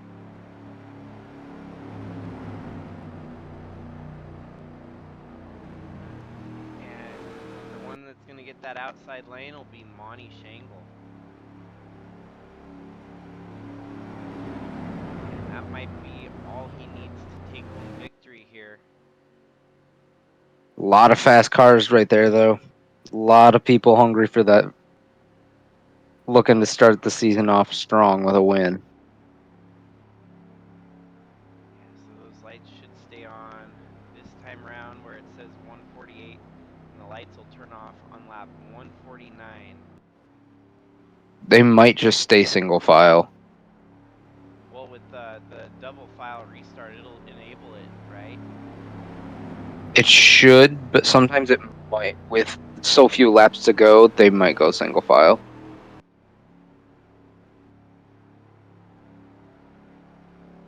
The lap car there, the 47, will probably get sent to the back.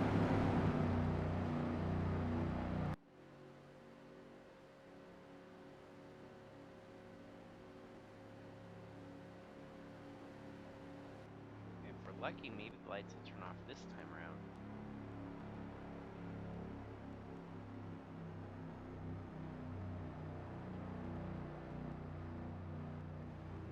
If the lights don't go out when they cross the line this time by, I would go turn it on. Because at this point, you've saved, so you're not out anything if it cuts out. Does that make sense? Yeah. Because even if it crashes, the final result is gonna still be the same result. Mm-hmm. Yep, you're where they're running right now, one all the way back to 42nd. Yeah, so essentially If the lights don't go out, pause it. Make sure you save what the results were, and then go turn it on.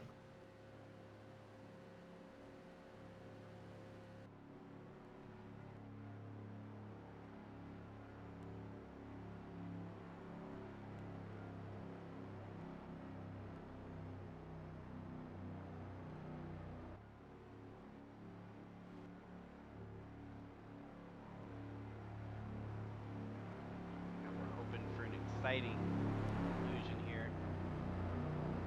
You know, in less than a turn, stay across the front straight, start finish line.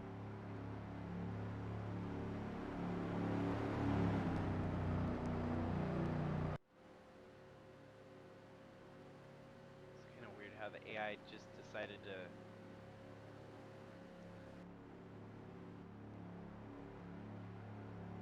all settle into the high groove there, but I think that means they're settling into, yes, we will There we have go.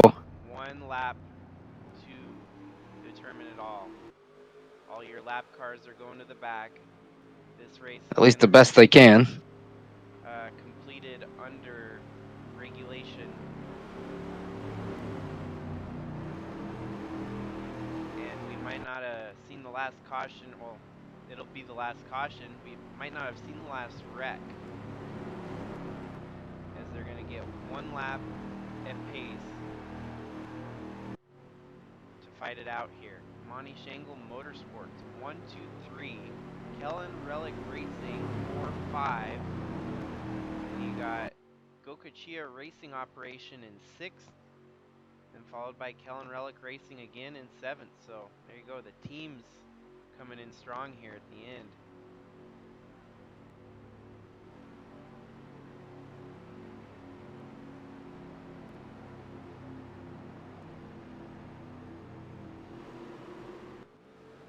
Double file restart. There we go.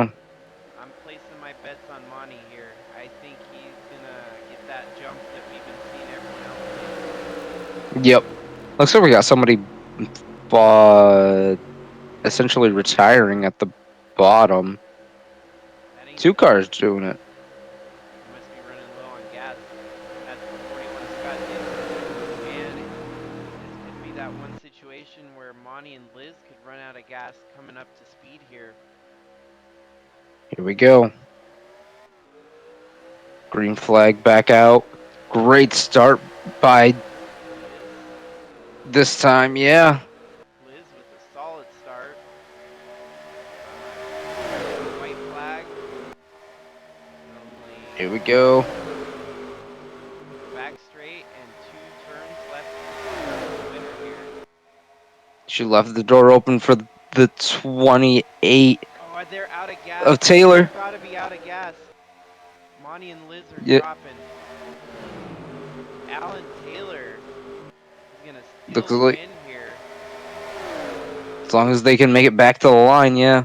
Yep, The caution's caution out. lights are out. We have Alan Taylor taking home his first win in 4 years. Yeah, What an everyone. exciting fit. Oh, wow. Look at all that damage to the 59.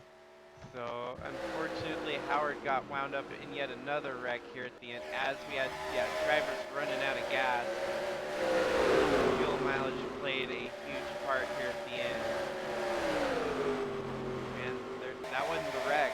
There's another wreck somewhere here that he makes. Oh, the 97 out of gas. Yep. Howard Schuler Just, had nowhere to go. yep. Collects the 90 as well.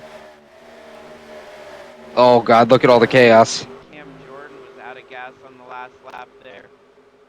A lot of drivers running out of fuel on that last lap. See, that's the problem. You know, you got your strategy made, and we had a green-white checkers. Oh, something happened with Reams and the 53. The problem of the whole situation was no one wanted to pit and give up position.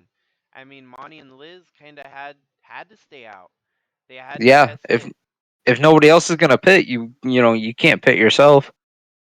and I think Oh no. Monty and Liz were able to make the best of the situation, even though they were sputtering at the last turn there.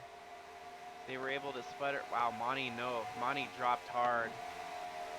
He ran out of gas and comes home in 15. Where did Liz end up? She looked like she managed to finish still within the. Oh, insult to injury. That's just the AI being the AI. Yeah. Liz came home in 7th, but the huge man, there's a lot to unpack here at the end of the race.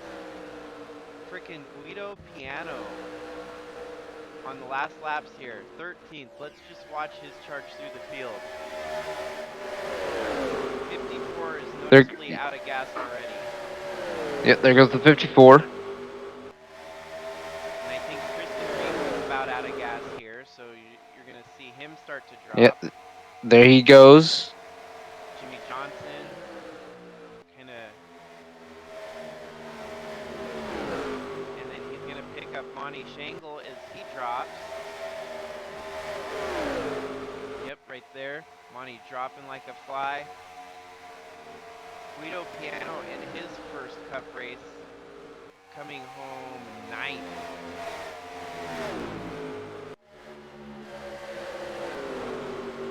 Great. This was a great way to start the season. Wow.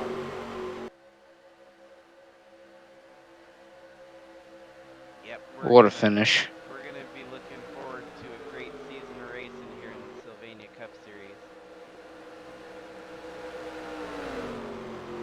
Congratulations to Alan Taylor on breaking his winless streak. Yeah, what a finish to this. This was an amazing race from start to finish. I'm so glad it all played out the way it did there at the end. I was afraid we were gonna get screwed out of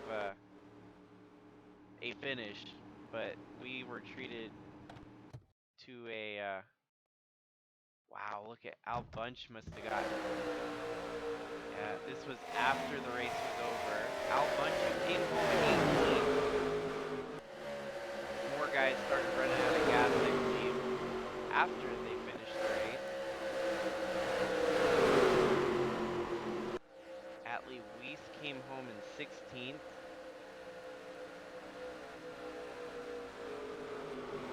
Yeah, they're slowing up pretty hardcore here in the back.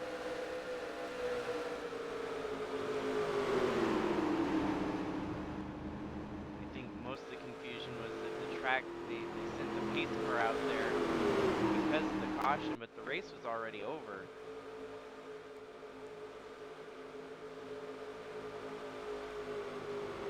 When does this happen to him? Apparently, the Bob Ross car fixed the. Wow. Oh, the 88 car. Oh, So some extracurricular carnage here at the end. As yeah, they just chaos. that's just insult to injury for willpower there. After the day he's had.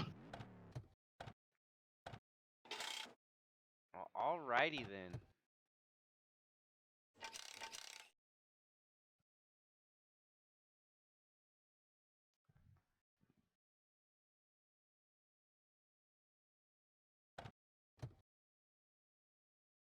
Yeah, what an amazing way to finish the season opener. That's what I'm also excited about with these shorter races is for situations like this to actually, um, you know, to happen more often. I mean, this would have never happened if we went 400 miles, 500 miles.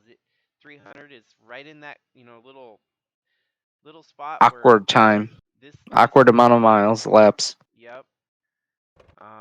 Coming home in the top 5, obviously, Alan Taylor, Justin Daytu, Tyler Shangle, Tim Hansen, and Dalton Scott with a solid 5th place at the end here. Danny Litowitz didn't fall too far off. Our top 2 drivers, including Elizabeth Shangle and Monty Shangle, obviously dropped. Elizabeth to 7th. Kellen Relic fell back to 8th. Guido Piano charged up to the front here and the top 10. Ant Me Person, that's a solid outing in his first Cup race. You want to take the rest of the field back to 20th there? Yeah, 11th we had Jimmy Johnson. 12th is the Michael. 49 of LeBeau. 13th is Rossi. 14th, Jacob Shangle. 15th, Monty Shangle. 16th is Weiss. 17th, Mullins. 18th, Bunch. 19th, Ewan What Army. 20th, our pole sitter, Cam Jordan. 21st, Tristan Reams. 22nd is Rap. 23rd is Jakin. 24th is Scott Dixon. 25th, Tyler Aspinall. 26th, Forayan. Forian. Forian, yeah. Forayan. Yep. 27th is Nagy. 28th is Jack Ross. 29th, Coker. 30th is Roman. Yep. 32nd is Carr Carl. Carl. and Yeah. Rick Quick, Justin Roman, Bob Leader, Mitchell Gobea, sadly Howard Schuler, Chadwick. Wow, yeah, Chadwick. That one time he came down pit road really cost him a lot. But our previous champion, Will Power, 38th, and obviously the rest of the field as shown there. So Yeah. Bad race for some, good race for others, but for people watching, that that was a good race. yep, that's what I love about California is there's always an opportunity for some crazy shenanigans to happen. Other tracks similar to this usually is Pocono. It seems like the 2 mile tracks in NR 2003 seem to have a lot of character. Michigan too. I've had a lot of great races at Michigan in NR 2003. Yeah, absolutely. Lots of different situations brought up with how NR handles things. For sure. So yep, nope, that's a wrap on the season opener for the Sylvania Cup Series. Any statements you want to part with, James? I'm excited for what the rest of the season holds in every series Yeah, I'm at this hoping point. you'll probably be available for probably most broadcasts. So we'll definitely be doing dual broadcasts all year long with the series. Um, Absolutely. I'm looking forward to it. I'm stoked.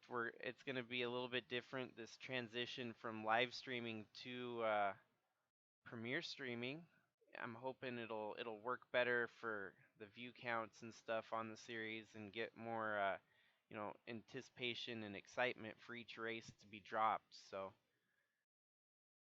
everyone that's watching this already, obviously, thanks for tuning in and on to the next one. We'll get the points rolled out as soon as this broadcast completes. So thanks to everything and have a good night. We'll see you on the flip side. Thanks for watching.